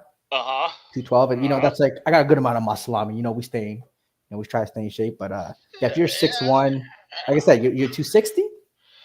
Well, so I'm about 6'1", and we're gonna go ahead and run a contest. So you and anyone in chat, if you can guess exactly how much old Pirate is weighing these days, you will win What will you win? You will win 20 units of goodwill. If you can guess on the dot to the pound. Give me 20 pesos. Give me 20 pesos. 20 Guess me pesos. If you can guess exactly to the I'm pound gonna say how much 262. old pirate is weighing this. I'm gonna say 262. Sheridan Forbes got 257. 262, 257. All right, I can confirm you're both wrong. Can you stand up? Let me get a visual. I want to make my guess be better. Okay, I mean, it's a big dude. Okay. You have massive forearms. Like, my forearms tend to be small. You have massive forearms. Well, I mean, Jalen, I was an athlete. I was an all-state rugby player. Played rugby for about 12 years. No, I could tell, like, just being 12, in, like, 13 years. Being in the bodybuilding world, you have, like, larger joints. Most people, people just have bigger joints. You tend to have larger joints, yeah. I used to run 8 miles a day for damn near a decade, every day. We got 257, 249. I said 262. Are you above those numbers? We are above every number that's been given so far. now we're weekend. Pirate, how many pull-ups can you do right now? I don't know. I haven't done a pull-up in a little while. I would be afraid. I'm guessing I'm guessing right now pull-ups are not my. Yeah, I was gonna say with that way. Yeah, that'd be right now. Pull-ups are not my strong. If you could do 2 or 3, I'd be impressive at the weight. Don't worry, chat. Number one, there is no fat shaming here, as in all fat shaming is allowed. Shame is good. I am Catholic. I should be shamed for God gifted me with a great physique, and the last couple of years I have pissed it down the drain, so I should be shamed. And in 1 year, Pirate's going to come back. Oh, I'm coming back right now. I'm already on the horse. He's going to come back. Jalen, Pirate, I got to see you 230 clean shaven. 230 clean shaven, chiseled. Oh yeah, it's on its way. 3 times in my life, I've lost over 50 pounds within 3 months. Yeah, so you know what to do. I know what to do. Yeah, you know the game. I mean, I was a younger man back then, so I feel like maybe my metabolism is starting to slow down a bit here. But would you go on TRT? I know. I mean, usually men above 35. Like when I'm 35, I'll probably start TRT. No, the only thing that I've ever really done was just creatine. Oh yeah, creatine you should just take every day. That's like taking a multivitamin every day. That's creatine's perfect. Yeah, creatine's the only thing I advise creatine, like protein. Yeah, creatine. I think even if you don't work out, you should take every day. In my opinion, creatine just good to take. I saw crazy effects with creatine. Creatine when you definitely. When I first started it, within a month, I mean, probably put on a good at least like 5-10 pounds of straight muscle. Yeah, but when you first start creatine, you call it the noob gains. The first couple months, you really start feeling it. Oh yeah, obviously slows down this and that, but yeah, 100%. But so tell us the weight though. What are you 270? No, I mean a little later. Someone's got to at least Anybody else? Guess there. We got the guess. Yeah, easy Sheridan. Okay, is it less than 300? Yeah, it's in there, right? Yeah. Hey, all you guys got to do is click on that link if you do want to pop on the show. Pop in. But Jalen, what? Oh yeah. So, well, the tariffs. I mean, what are you Canadians talking about the tariffs up there these days? I think he just a 30-day hold. There was 30-day hold, but he just announced the steel tariffs. They're going to happen, I think, right away. So people in the steel industry, they've been doing a couple interviews. Obviously, with the tariffs, it takes a while for people to truly feel the repercussions, right? Like if you're a business, that first month you're going to feel some, second month, third month.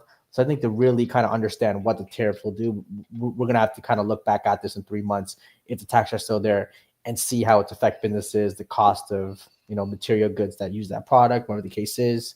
We're going to have to wait and see.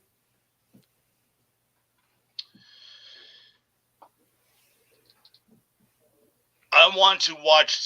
Did you watch any of the DNC leadership stuff? No, I did not. What's Okay, well, this will be fun. Oh, we got Sheridan here. Here, let's go ahead. Why are they doing this? Come on. You gotta learn from your mistakes, fellas. You gotta learn. Yeah, that's sick. Hey, Sheridan, how you doing? Or Sheridan. Sheridan in the building. Sheridan? You hear us, Sheridan? Sheridan, you there? You on air? He might not be. Looks like you're there. You're not muted. Can you hear us? Maybe his mic's off. Like on his Sheridan? computer end. Yeah, he's not muted. We can wait for a little bit and see. Well, yeah. Let's check out this video, man. Now we got. Okay, now I guess the macro question is, what path are the Democrats on? Are they on a good path? Are they on a bad path? Can they turn it around? I mean, they definitely turn around, but they got to stop with this non-binary, this binary, he stuff. Got to stop, man. So the caption of this is DNC official demands the DNC elect a non-binary person for a leadership position. Which official is this? I don't even know. Like what? This guy right here is the former head of the DNC. This is the guy who's being replaced. Oh, so he's being replaced right now. Okay, good. Yeah, but so this is not some small fish. This is yeah. I mean, him saying that they should elect a non-binary person for a leadership position shows me everything about why he's leaving. Yeah, but I mean, let's just listen to some of this. I don't even want to specify that when we have a gender non-binary candidate or officer, the non-binary individual is counted as neither male nor female, and the remaining 6 offices must be gender balanced. With the results of the previous 4 elections, our elected officers are currently 2 male and 2 female. Man, in order to be gender balanced, all right, hold on, stop this. Hold on. One, he's annoying me. One, we got Pyre here talking about getting back in shape, doing this thing, eating pizza. Don't kill me. Make sure it's thin crust, man. Save some calories. No, I got the extra large fat boy from Domino's. It'd be like that, but yeah, this is for only 50 cents. You can get them to dribble bacon grease on top. Look, Democrats, you got to stop with the gender talk. Even if you believe in, like, why even include that in speech? Do you think ever in my life I ever used non-binary in a speech? I don't know, dude. I don't non-binary Latinx. Like to me, this was the biggest political gift the Democrats gave to Republicans and Trump. It's such an easy win. It really is, dude. I'm starting to feel bad. I'm starting to feel like the Republican Party needs to send the Democrats some money for advertising. Like I don't see like how, like, to me that the Trump the executive order with the girls can't compete with guys, like that affected 0.00001% of situations, but it's such a political win, like the imagery of it. You know what I mean? I'm telling you, it's just like politically, it's just a brilliant move. But the Democrats, you got to just stop. Even if you believe in it, you got to stop talking about it at the forefront. You can keep it in the back. Like like there are Republicans who scream that what do you call that? Like people who get abortions should go to jail, this and that. They make it radical, right? They come out every once in a while, but they're not throwing it in your face every time because they kind of understand now politically that's a terrible thing to say. You're never gonna win that side, right? So they're in the back, but they'll say every now and then. Democrats want to do that with the non-binary talk, sure, but just at the forefront like this, it's come on. But Jalen, I've been telling you for the last couple of months, they can't. They're beholden. The Democrats are beholden to their radical left. I don't even see it. Like, even AOC though, she's like gotten rid of the clothes and stuff from her Twitter. Like I think, look, you could call it a lot of things. I think she understands this is a losing battle politically, and she's not going to. And she's not going to. I don't. She did call Trump a Nazi. Right, yeah, I mean, that's for her. They'll call Trump that forever. That's just a Trump. Sheridan, are you there? Can you hear us? Still can't. Still nothing. Still can't hear him. Still can't. Sheridan, 1, 2, no. Yeah, man, you were beholden. It's just too much. It's too significant of the party. Well, I mean, look at this. They're electing their leaders here, and apparently they have to be they have like gender requirement, DEI. We gotta talk about the DEI where well, this is DEI. You can't tell me this isn't DEI when you're saying you have 6 positions and 3 have to be men and 3 that's 100% ridiculous, 100% ridiculous without a doubt. But now it's also just being used as like anybody who just like who's not a not white guy. They're like that's DEI higher. The Twitter sphere. Jalen, the right. We didn't come up with this DEI term. This is not like our term. Now I wonder who even came. The Democrats come up with an idea and program of DEI. They call it DEI. They implement DEI, and then when you comment on DEI, they say that you're using DEI. I'm just saying, not every person of color who is higher or gay person is a DEI. Nobody says that. Go look at Twitter, pirate. Nobody says that. But this is. I feel like this is a ridiculous retort from the left to like DEI is. This isn't some conspiracy. This is like. Show this. Show what. Look at MK. Look what MK. Diversity, equity, and inclusion. Highlight MK's comment, man. This is what it is. That is using DEI instead of full just saying the word DEI now. It's flat out being used as the N-word, in my opinion. I do not think it's. I see. Look, obviously Twitter's not the real world, even though I think Twitter's playing more and more of a serious, important role in political landscape with the way people use Twitter and the way I think people use Twitter to get political information more than Fox News, CNN, MSNBC. I think Twitter might be the number one source for political news now. I could be wrong, but I think that might be a thing. I don't know. I mean, there's so many sources these days. I feel like most people get little bits here and there from probably like a dozen things. That's true. I was thinking a segment we should do maybe next episode or later on is we could lay out like our top 5 or top 10 news sources that we like watch that are on the left and the right and kind of. I see. We should have a segment too. Twitter debates of the week, because there's a lot of stuff on Twitter that just pops up. What would you say is the most I guess balanced news source that you watch on a semi-regular basis? Balanced? I don't know, because like I'll watch. There aren't that many that are balanced these days. Yeah, I can think of 2. I can't think of it. Look, because I'll watch a right-wing podcast, like a Tim Pool podcast show with his right-wing friends, Cam Sowings, Ben Shapiro are clearly always on the right, and the left. I'll watch some guys, whether it's Sam Cedar, whether it's actually I probably watch more right-leaning stuff just because I'm on the left. So I want to see how the right lives. I want to see their. And I'm the opposite. I tend to watch more left stuff. Exactly. I watch a lot of. I watch like the Bulwark. You ever watch the Bulwark? No, let me see. The left stuff that I most of I would be TYT. Cool. I watched the Majority Report with Sam Cedar. Yeah. I watched the Young Turks. Mm-hmm. Watched the Bulwark. I remember in high school, this is before I guess I fully understood. In high school, I got in trouble for using the Young Turks as a source. Like you use the most left-wing source. Yeah, especially back then. They rounded out. But I can't think of 2 sources like for you and everybody else out there. If you are looking for like some news that's actually kind of balanced, where they have like a legit kind of right-leaning person, a legit kind of left-leaning person, and they you ever watch Breaking Points? Who's I don't know. Maybe I've seen clips from now. With Sager and Crystal Ball are the 2 main. No. So Crystal Ball is like a lefty woman. Sager is kind of like a right-leaning guy. They're pretty good as far as like hashing out a legit debate. Also, Rising on the Hill. I gotta take a look. Haven't. Yeah. I will say, like what pretty Fox good News. One. I will say Fox News. I know obviously is more right-leaning. People have to distinguish though.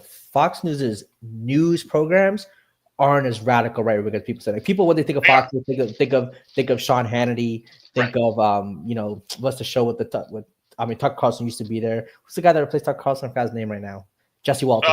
Jesse Waters. Yeah, their Fox News' opinion side is very right wing. It's always pro Trump. They want to bash. That's fine. Their news, like Brett Baer, to me is actually a pretty decently fair dude to me. I think Brett Baer honestly is one of the as far as like network guys on the left and the right. I feel like he's one. And there's one guy on ABC, who I think is pretty fair. But he just because he doesn't even give opinions though. He just kind of shoots out what people want to what people are saying. He doesn't give opinion. I forgot his name though. What's it? Lester Holt on NBC. Is it Lester Holt? I think He's it's that like kind of like old, light-skinned black dude with glasses. no, I think about like he's like kind of like a young Lester Holt. He is kind of fair. He does that too. But there's a Lester younger Holt's white a guy. pretty straight shooter. It was a younger white guy actually. Let me see news. Yeah, I mean most people out there are pretty definitively left or right. Yeah, I mean, it's just easy. Are you there?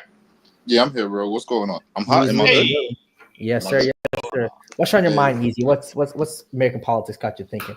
Yo, what's going on, fellas? Yo, Pirate Jalen, what's going on, man? I've been listening. You know what I'm saying? I've been listening. I was wondering, right? If y'all can like talk to me about this Doge executive order, is that how you pronounce it? That's going on right now, because I've been seeing a lot about it. So like, it's basically finding the fraud, where the money been going, like the fraud, like where all this money been going. So like, I saw like a recent like little clip from online on Twitter. So Elizabeth Warren, it's a little clip. She got confronted by reporters for making $12 million on a $200K salary. So like things like hold on, Elizabeth Warren, who I don't know if that number is accurate. I want to look that up. I mean, I believe it and more. I can't. No. So the fact that you defend Elizabeth Warren and no, it's not that because Elon, I find abhorrent. Elon already lied about. I think with what's the I forgot her name. That she's part of the squad pack to Elon Omar. Omar, right? So he retweets a tweet by a girl saying her net worth is $83 million. She makes this a month. And no, it's not the case. I mean, she's still renting a house. She makes 100 and something thousand a month, or maybe 200 something a month. You know what she did do though? No, hold on. She's still paying off student loans. So there are some people who are over exaggerating. The people making that money easy, who have those type of net worths, are people who have been in politics for now, I think, a few decades. So the Nancy Pelosi's of the world. Elizabeth Warren, she's a skimmer. But you know what Ilhan Omar did do? What she did? She married her brother. I thought that's the thing. Now was that to like get into the country to get him to be an American citizen. Hey, do what you got to do to get your family in, baby. Married but easy. That's 100% a thing where like these politicians who again have 200K a year salaries but are worth $20-30 million, obviously problematic, right? I think everyone can agree, whether you're on the right or left, you have to we have to fix those things. Like Nancy Pelosi could be the greatest trader ever, more successful than Warren Buffett based on her track record. But even who's the leader of the Republican Senate? I can't. His name's on my head right now. The current guy, the new guy. Not the new guy. No, the OG. McConnell. Yeah, McConnell. Look at McConnell's net worth, right? To me, McConnell and Pelosi are from the same group, same. What people call the what do you call it? The black state or the hidden state? What Trump was calling them? Deep state. Sorry, the deep state. Yeah. Pelosi and keep his name. Give his name. McConnell. Yeah, McConnell. McConnell. You get so I keep forgetting you too, man. McConnell and Pelosi. So so easy. So Doge is. Do you all know like what Doge is? Or I heard of it, but then like. So I'm seeing now like online now like it's giving me a different thing now because like it's an executive order. So like I thought it was like a virtual currency like a no. It's Doge is basically a government agency that Trump created. Now government agency.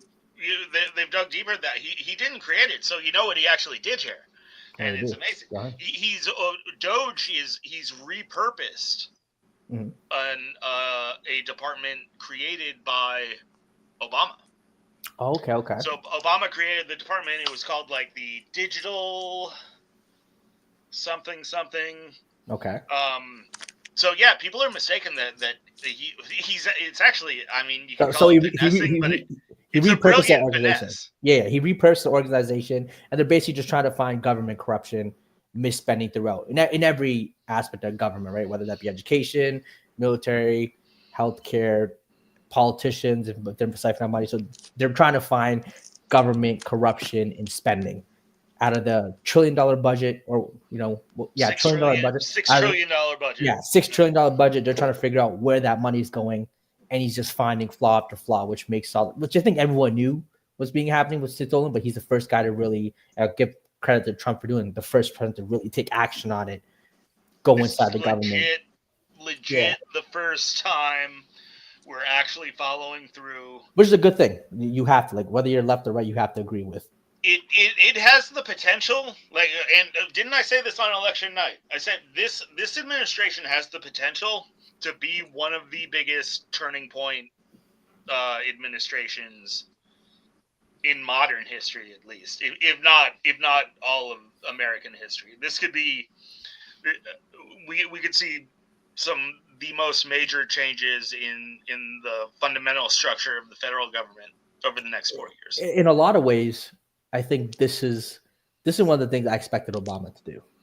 Being an outsider coming in, fixing kind of the corruption in government, I would have expected him to do this. So, yeah, I think Trump doing this again, whether you like him or not. Yeah. Obama's administration was weird, man. It was like really uneventful, like for the most part. You know?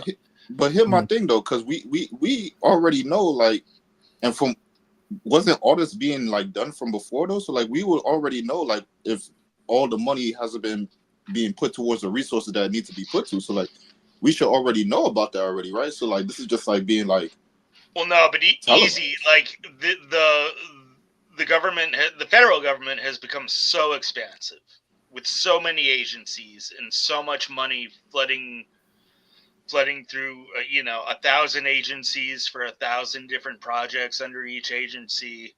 Unless you're actually willing to like go through and put the spotlight on it and bring it to the public's attention and make it the news of the night, and then have the public, and then actually have the power in Congress to follow through with actually restructuring some of this stuff, like nothing ever happens. Like Ronald Reagan said, there's nothing so permanent as a temporary federal agency. Easy, you know what it is. It's again, to take on to what Pirate says. Sure, we all knew there was government corruption, that money was being siphoned off to make politicians rich. Everyone kind of knew that, but this is the first time an administration has openly been saying it and doing something to really try to stop it. Right? It's like, remember back in back when Reagan was in office. What's the joke? What's not the joke? What's the reality in the hood is that he was pushing cocaine in certain parts of. That's not reality. We're gonna do a whole. I'm just saying, we knew that. We knew what's going on.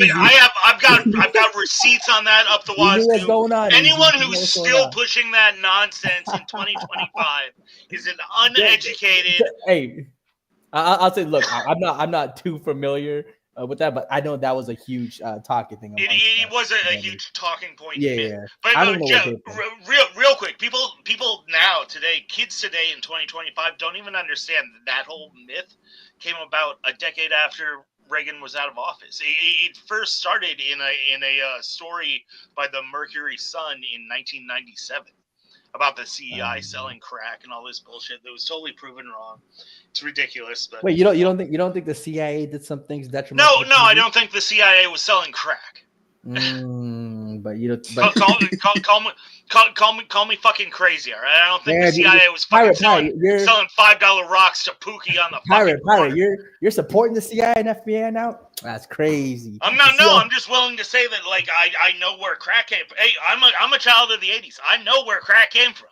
All right, I got experience with crack. You think the CIA pulled the trigger on JFK?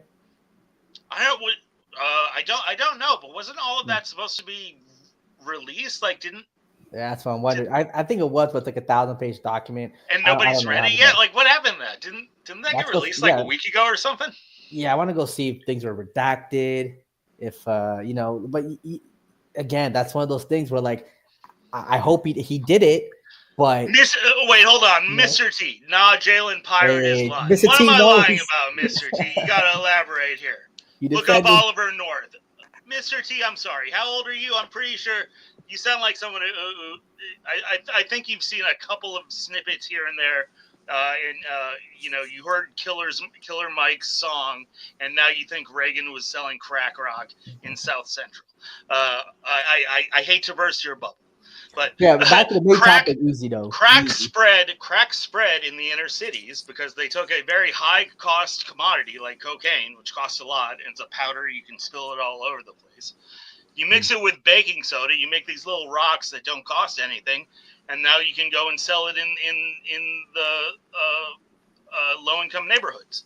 That's it. It's basic supply and demand. It doesn't take some government conspiracy to sell crack rock on the corner. I hate to break it to you. Now, this is a confluation. See, now, look, many things were happening. There was the war in...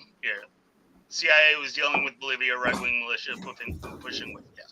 So there was a revolution in Nicaragua, yes. There was cocaine that was coming across the border, yes. Was the CIA were some people in the CIA involved in some trafficking of cocaine into America? Yes, these things happen, all right.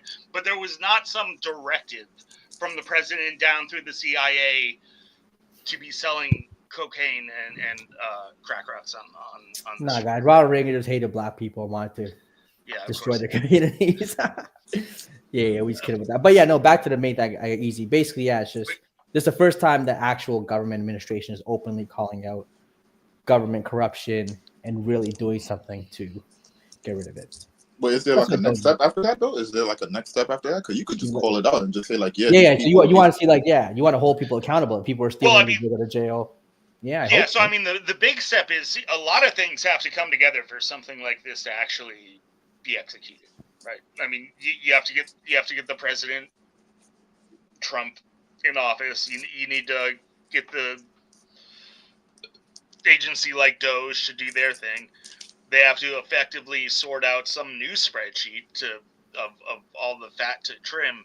And then what you really need is you need the political capital in Congress to be able to follow up on all of this and actually restructure the budget. So what we'll see when we'll see if the rubber meets the road is the next budget that Congress passes, and we'll see exactly if they can fund a smaller government, if they actually if they reduce spending like they should. If they reduce spending and are able to trim some of this stuff.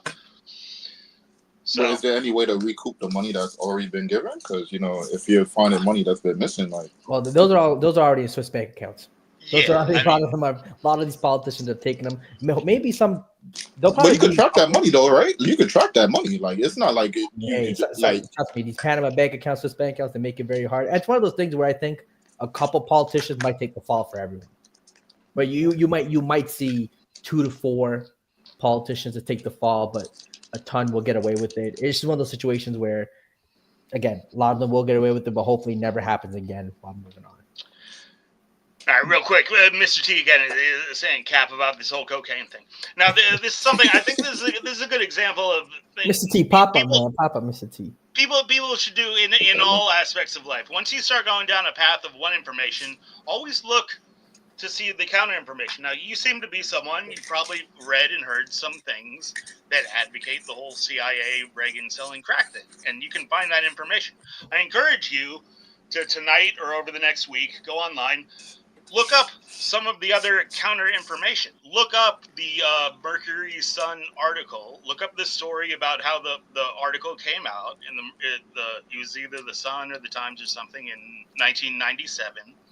Go back, do some research on exactly when this story emerged, and read up on how it emerged. Follow up on what has already been looked into and discredited a long time ago. And everybody. Well, whenever you start learning about something, try to learn the counter arguments to everything. Even the stuff that you believe in, at least know what the counter arguments are. Right. Real quick, I don't know if y'all got more time. I'm trying to find the article. I saw that, but not to change the topic. I know we talk about politics and stuff, but there was one post I saw. There's some crazy theories out there, bro. Like the deeper and the darker you go on the net, bro. Some of the you got a good conspiracy. I'm trying to find the article. It was a post on Twitter, but it had some stuff, bro. Man, Pyro, I'm telling you, you had some stuff. I'm trying to find it right now, yo. About what now? About the It's government? like it's like theories like on life, like speculations about theories on life, but like Illuminati like, shit. Kind of Illuminati, but then like it goes deeper and deeper and deeper. Like one of the theories was like God was like 1,000,000 pieces and he exploded and stuff like that. Like the deeper you get, it get deeper and deeper. Like, oh Talking about shit. God? No, yeah, but it's all like in tiers and categories. There was like one of the tiers was like the 9/11 conspiracy, like, oh yeah, Bush was in on it, they did it for a reason, stuff like that. Hey, But like you see Candace Owens recently bringing up some of the 9/11 stuff? Hey, What's man. that? See, hey, Pyre, you see Candace Owens bringing up some of the 9/11 stuff? No, I didn't really want. Oh, she brought. I mean, basically, going back to 9/11.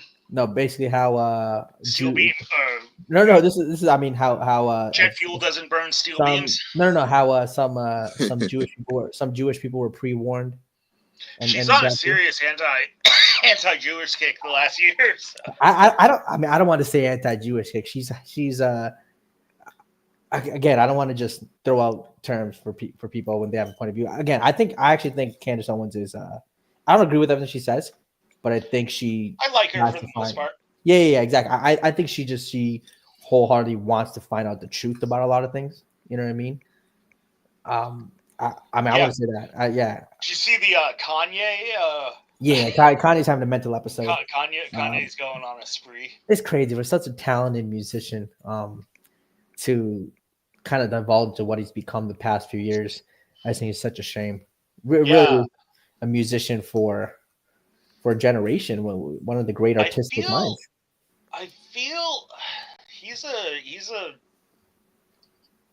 tricky guy. I feel like he's in some headspace where he's like he feels like he's pushing the limits of social commentary in some artistic way, or I don't know. I mean, he's coming out and like saying like just like I am a Nazi, rock on. He's just being a little too. He's being a little too. Hitler's fantastic. I'm like, yeah, it's like, come on. Really? Yeah, it's. Is he really sitting there like I love Hitler. I am a Nazi. I think he's one of those people. He just like at like certain points in time, he just has to express himself. Like whatever was on his mind, he just has to get it off. Like them people like. You just be having a conversation with them, and you have some dead air sometimes, and then they just say something random out of nowhere. Yeah. Yeah. So I think he has like that little itch right there. Yeah. I think he's like he's an antagonist. He's but I think it's also mixed in with some level of delusion is going on there. So I don't know. Some complicated cocktail is going on. I do have to leave. A couple minutes. I guess the last question I'm gonna ask is, what do you guys think of Kendrick's halftime performance? I think, if I had to grade it, I'll give it like a B, but I still think it was kind of boring. It felt like stuff I saw already. It didn't feel new. It felt like stuff I saw already. But it was still good. But Pirate. And then people kept on telling me like it's messages in like the performance. I'm like, sometimes I just want a good performance, man. Like I don't want to keep on analyzing stuff, man. Yeah. Like damn, yo. What'd you think, Pirate? Well, I didn't like it. It was lip synced, and I don't like that. I for a live performance, I kind of want to see a performance. I thought it was fairly cool. I thought it was cool choreography, and Samuel L. Jackson. I like Samuel L. Jackson. I thought that was kind of funny. He definitely added to it because that was shout cool. out Kendrick is a very talented. Now I will say this, and everyone please try to understand what I'm saying here, because personally I think it was fine. I think the whole the performance was. I think you're being nice. But continue. What do you mean being nice? I think that was probably one of the worst halftime shows of all time. Kendrick, okay. Well, I said fine. I'm saying. I'm not. I know some people are saying like it's. No, it's literally like it's like a bottom three performance. Did you guys not see Prince? Yeah, Prince's halftime. Yeah, Prince is like special. But look, Kendrick is a phenomenal, talented artist. Without a doubt, he's a talented artist. Yeah. Some things are just not meant for the Super Bowl. This kind of conscious rapper thing is not meant for the Super Bowl. Guess what? They asked Adele to do it once. You know what Adele said, "Oh, Super Bowl's not for me. I can't really dance." Do you think I want to hear? I think Adele's a phenomenal artist. Do you think I want to hear her sing love ballads and heartbreak ballads? Right. During the Super Bowl. Look, I got a love for Boys to Men. Do you think I want to see Boys to Men singing End of the Road? Yeah. The Super Bowl is for over the top entertainers. People like Bruno Mars. Lady Gaga, whether you like them or not, great performance. Yeah, great people can like sing, dance, stage presence. Because people can watch. You don't have to like Bruno Mars, Beyonce, or Justin Timberlake, whoever. Like those guys are just performers. They are just performers, right? You can still enjoy it without knowing their songs. When it comes to artists like Kendrick, you have to kind of know his song. And look, if people might hate this, I think this is kind of almost for hip hop. For the most part, unless it's like a few people there together, no single hip hop artist can command a Super Bowl stage. They just don't have that presence as an entertainer. Even Drake, I got love for Drake. He got hits for days. But the Super Bowl, it's you can't do it. You're going to have to bring out Wayne. You're going to have to bring out Nicki. You're going to have to bring a lot of people. You just can't be sitting up there, rapping. Because a lot of people won't know your stuff. Because think about it, as much as we all might know a few Kendrick songs, Drake songs, I guarantee you half the people watching didn't know a single one of those songs. 60 right? They didn't know a single one of Kendrick's songs. So to me, again, Kendrick, you talented, but it's just not everything is for every situation. And for this one, you know who needs it? Honestly, Chris Brown. Chris Brown, people gonna hate. Chris Brown, he needs to be halftime. They're gonna hate. But look, the dude can sing and dance his ass off. He got hits for over 20 years. Hate all you want. Chris Brown is a legend. Give him his flowers. I mean, you mentioned Prince. I mean, look, when we talk about students of Michael Jackson and Prince, Chris Brown's the last one. There is no other. I'm not even familiar enough with him to say. Yeah, but he's kind of the last guy to take inspiration from Michael Jackson. You can still put Usher there. Oh, but Usher's older than Chris Brown. That's what I mean. He's like Usher's older. He's a generation before. So yeah, these are, like I said, the students of Michael Jackson and Prince, where you had Michael Jackson, Prince, they had their run, and then you had like the Ushers, the Neos kind of guys. Yeah, MK here is saying, Chris, I nearly killed a woman. Brown is washed. That's kind of what I thought about. Wash? Chris Brown, is he really at the top of the game these days? He just sold out a 92,000 person stadium in South Africa. Not South Africa. What's he doing in America? Is he selling out? Oh, he sold out. Yeah, no, he sold out in America too. Yeah. Wasn't South Africa? No, yeah, he still sells out. He still sells out. His American thing was sold out. Yeah. Hold on. Let me see what country. If anything, his album, the deluxe edition, you could still consider his regular album, but the deluxe edition just finally won a Grammy. So I mean, he's still doing his thing. And I mean, if you talk to a lot of, Chris Brown fans, but even people that's not like necessarily Chris Brown fans, but they'll tell you like there's certain albums or songs that should deserve Grammy nomination, Grammy awards, and he never got it. It was an African. I'll say this: I've seen Beyonce concerts, Taylor Swift concerts, two of the biggest artists in the world in terms of especially in America in terms of selling out stadiums. Taylor Swift is first by far. Beyonce is right there, number two. You go to Chris Brown's, the most diverse crowd of any artist I've ever seen. That's a fact. You go to Taylor Swift, there's certain demographic. Beyonce got core demographic. Chris Brown, most diverse demographic. Here, let me bring it back. This is a political show, so let me make a quick social commentary comment on the halftime show there. Now, I think the show was fine the way it was. They didn't need to change a thing. But I will tell you this. If that had been a white artist with 100 white dancers, nothing but white dancers, singing about how awesome their DNA is, that would be front page news as a Nazi Nazi rally. They wouldn't even talk about the Super Bowl. They would even talk about the Super Bowl. They wouldn't even talk about Jalen Hurts, Patrick Mahomes getting beat for his life. They'd be like, "Yo, who is this white singer that had the audacity to do something like that?" My DNA is fucking awesome. With all my, we're all white. There was the era of quote unquote white artists performing after the Timberlake and Janet Jackson incident. They brought in like the Paul McCartneys of the world. I think Bruce Springsteen did it. Like those older artists. They did go through kind of like a retro phase. They did because obviously because of Justin Timberlake Janet situation. Yeah. Scared them off. It seems like the last 5 or 6 years has been like nothing but hip hop, right? No, I mean it's been like art, like it's been mainstream artists like Rihanna, Rihanna, Usher, Dr. Dre. yeah. It's definitely been more you probably could say quote unquote urban, black, whatever you want to call it. People might look. Mega has a term for it. The left has a term for it. We'll let them all discuss that. But yeah, it's been more. No, it's definitely been more people who are legends in the 2000s, right? We've come to that time where like people who peaked in the late 90s and 2000s are now Super Bowl acts. Kendrick is. Yeah, but usually, people usually have a longer resume than Kendrick to perform. Yeah. I feel like usually it's like people who've been around for a long time before you get the Super Bowl. Yeah, exactly. I mean, look, I think a guy like Justin Bieber will come up soon whenever he wants to do it. I don't know. I don't know if that's the stage for Biebs. Bieber still like. You don't think the Biebs can do it? Nah, the Biebs I generation. That's the stage for him. I don't think that's the stage for him. He just had a kid. He's coming out with a new album. Yeah. I don't know. Who else would you guys want?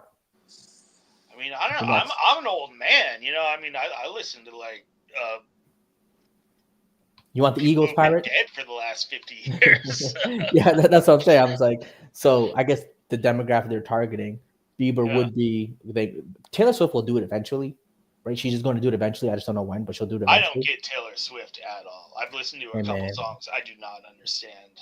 Okay, she got her core demographic. They vibe with it. It is what it is. That's all I can really say to that. She got some bangers though. I ain't gonna lie. The music is like simple, and her vocals are nondescript. It's just like I played a couple songs and I was like, all right, I guess that happened. I don't know.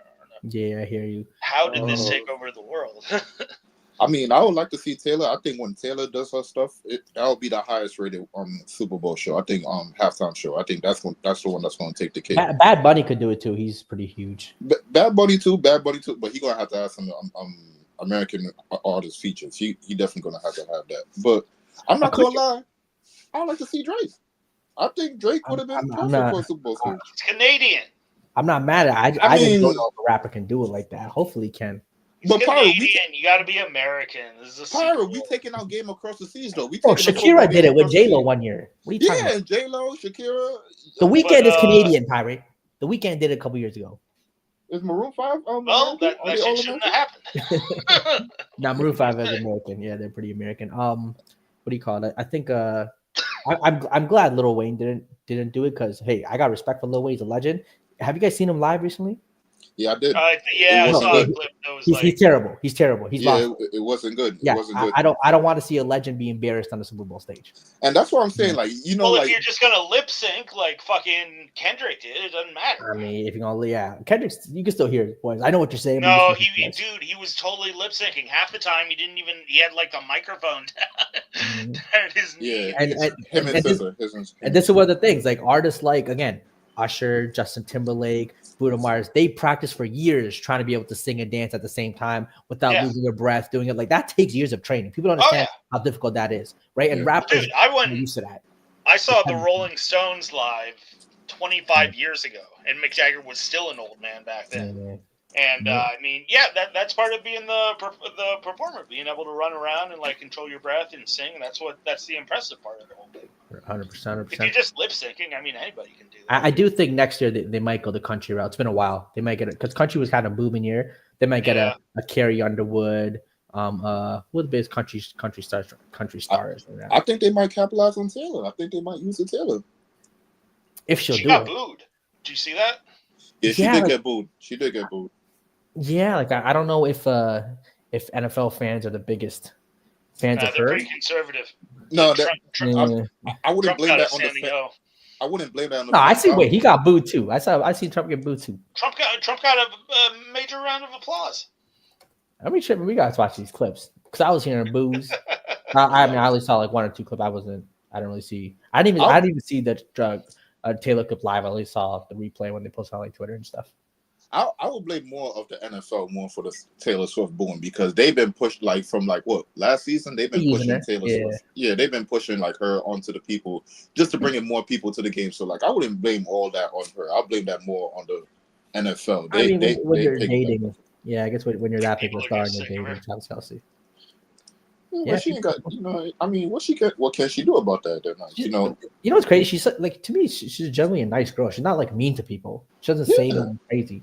She just lives her life. People just be hating. I see her face all over. I walk into a Walgreens and like there are like 3 or 4 Time magazines with like Taylor Swift editions at the cash register. And you know what it is, Pirate? Her core demographic. This was crazy about her. Her core demographic right now, because she was popping when I was in like middle school, right? Even middle school and in high school.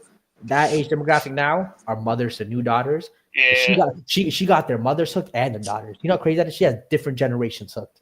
Usually it's artists of a generation. She got multiple generations. That's the deal with musicians. If you can last long enough to make it into that next generation, that's when you really start cashing in. That's why bands like fucking the Rolling Stones are still out there. Like but Metallica, they're like 60 years old. They're making more money than they ever made. Rolling Stones and Metallica do well. Have money. Yeah, exactly. They're fans of money. But the thing with Taylor though is, because Metallica and stuff, it's like obviously the 50-year-old all have money, retirement fund. They can pay $2,000 a ticket, right? That's fine. But like a lot of their kids aren't listening to Metallica. Taylor Swift has the 35-year-old moms and their like 14-year-old kids, 12 or 10-year-old kids listening. You know what I mean? Like the same thing, which is crazy. Because now even like if I talk to my little cousins about Justin Timberlake or Usher, it's like they don't really know their hit. They don't that's a different time right there. Exactly, right? For whatever reason, her and Chris Brown is gonna credit. Chris Brown is like that too. He got high school kids now listen to his songs, and he was big when I was in middle school and high school. His first hit came out in 2005. He had a #1 song. Right, I think the music and also how they market it to the people also helps too, because some of the music doesn't get marketed to like the younger generation, so it doesn't like resonate with them too much. So, and then even at the same time too, even if you do outlast the era, you still have to make your music more like you got to convert it to the times for them to like have their ear open to it. So like you can't keep on making the same sound as you did from before. We did go on a music tangent here. We did. Yeah, I'll say go. Hey Trump, you say some stupid things, but overall, I'm not mad at what you're doing, man. Keep doing your thing, Doge. Keep doing your thing. It's pretty popular right now, so I'm just hoping it's I want to see America come back. I want to see America come back. I want to see Americans be proud to be Americans again. I think kids don't understand. The 80s were fucking awesome, man. The 80s, America was America. Pirate, we were pounding the commies in the face. Everybody was happy. They'll say about that. You know what they'll say? Who's everybody? You know what the left's gonna hit you with? You know what my friends are gonna hit you with? That you just the old white guy saying that. Yeah, you know what I'm going to hit them with? I'm going to hit them with, you're actually a rich ivory tower liberal from the suburbs, and I was born and raised in East Oakland, so fuck you, motherfucker. I was out there. Hey, guys, Pirate marched with Martin Luther King. If you didn't know, he was marching with him.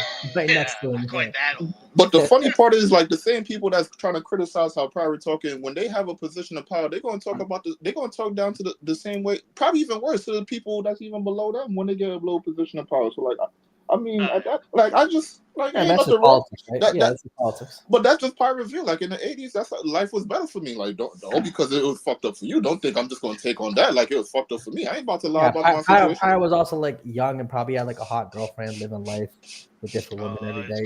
Crazy times. That's what it was. But frankly, yeah, we're done with this having to explain why you're not racist. I kind of got about the last 10 or 15 years ago when this whole thing got real popular, just calling everyone racist if you weren't a Democrat got real popular. Man, I've wasted countless hours of my life explaining how you're not racist, and we're all pretty much done with that. So I think you even go past 10 years. I want a smaller government. If you think that's racist, go fuck yourself. Can't be like that. All right, chat. But let me get up out of here. Yeah, I'm leaving too. All right, well, hey, easy before you go. So you want to enter this contest? Where do you think? How big do you think Old Pirate has gotten at this point? I saw you stand up. I heard when y'all was talking. I would say if you're 6'1", I would say you're about 295 right now. But that's a lot of water rate right now that could drop. So realistically, you should be like 280, but you'd be like 295 right now. he's speaking facts here. This man. I saw. No, I know what it It's is. all I know. waterway. I heard when you talking. So like when you said like, yo, you lost like 50 pounds like 3 times over. Like I was under like I did the same thing. Like I lost like 100 pounds like 2 times over. So like I know what it is. So like I know a lot of that weight like you could just shred like that. It comes off quick. Yeah, it comes off very quick. Especially for the. It's kind of weird, but like when you get a little overweight, you know, that little weight that you like, that water weight, it shreds off quickly. You'll jump from like 290 to 270 quickly, yo. Oh yeah, you know what? Honestly, that's kind of the funnest part of starting to work out is when you get really heavy and big and you're carrying all that weight, because then it's like, you know, you hop on the elliptical and you're doing endurance, but you're also building your strength, because like you're carrying a bunch of weight. You know, your legs gotta account for all that weight. Yep. And then when you come back, that burst of energy, boy, ooh, that burst of energy, you feel like you're an athlete. I ain't gonna lie. You feel like burly times, but no, you're wrong, but you're getting closer. So easy as given the best guess so far. We'll carry the contest into next week, and it's good to have FLUENT on this week. That was fun. Shout out to FLUENT. Good to see you, Jalen. Oh. We didn't hit all the topics, so I guess we're gonna have a whole laundry list of topics for next episode. So yeah, we'll do that. Hey, the next time y'all come up, I'm gonna get. Cause I finally found the post with all the little crazy theories and stuff. I'm gonna try to narrow it down, and I'm gonna try to come back and talk to y'all about it when I get a chance. Hop on anytime, easy. You're more than welcome. We're gonna try to normalize the schedule a little bit, see if we can kind of make it a little more predictable. But you know, it seems like usually it's sometime in the midweek evening. The funny thing is, like, when y'all come on sometimes, like, I'll be working sometimes, or I'll be around, and it's like, damn, I want to jump on. So sometimes I can only, like, listen, and sometimes I gotta, like, get off the live, and, like, I can't even listen no more. I gotta go to the playback now. Yeah, fair enough. But all right, fellas, I'll catch y'all later, man. All right. Thank you for having me on, man. You already know. Yeah, man. catch you later. Jalen, I'll catch you later. Take it easy. Have a good night, America.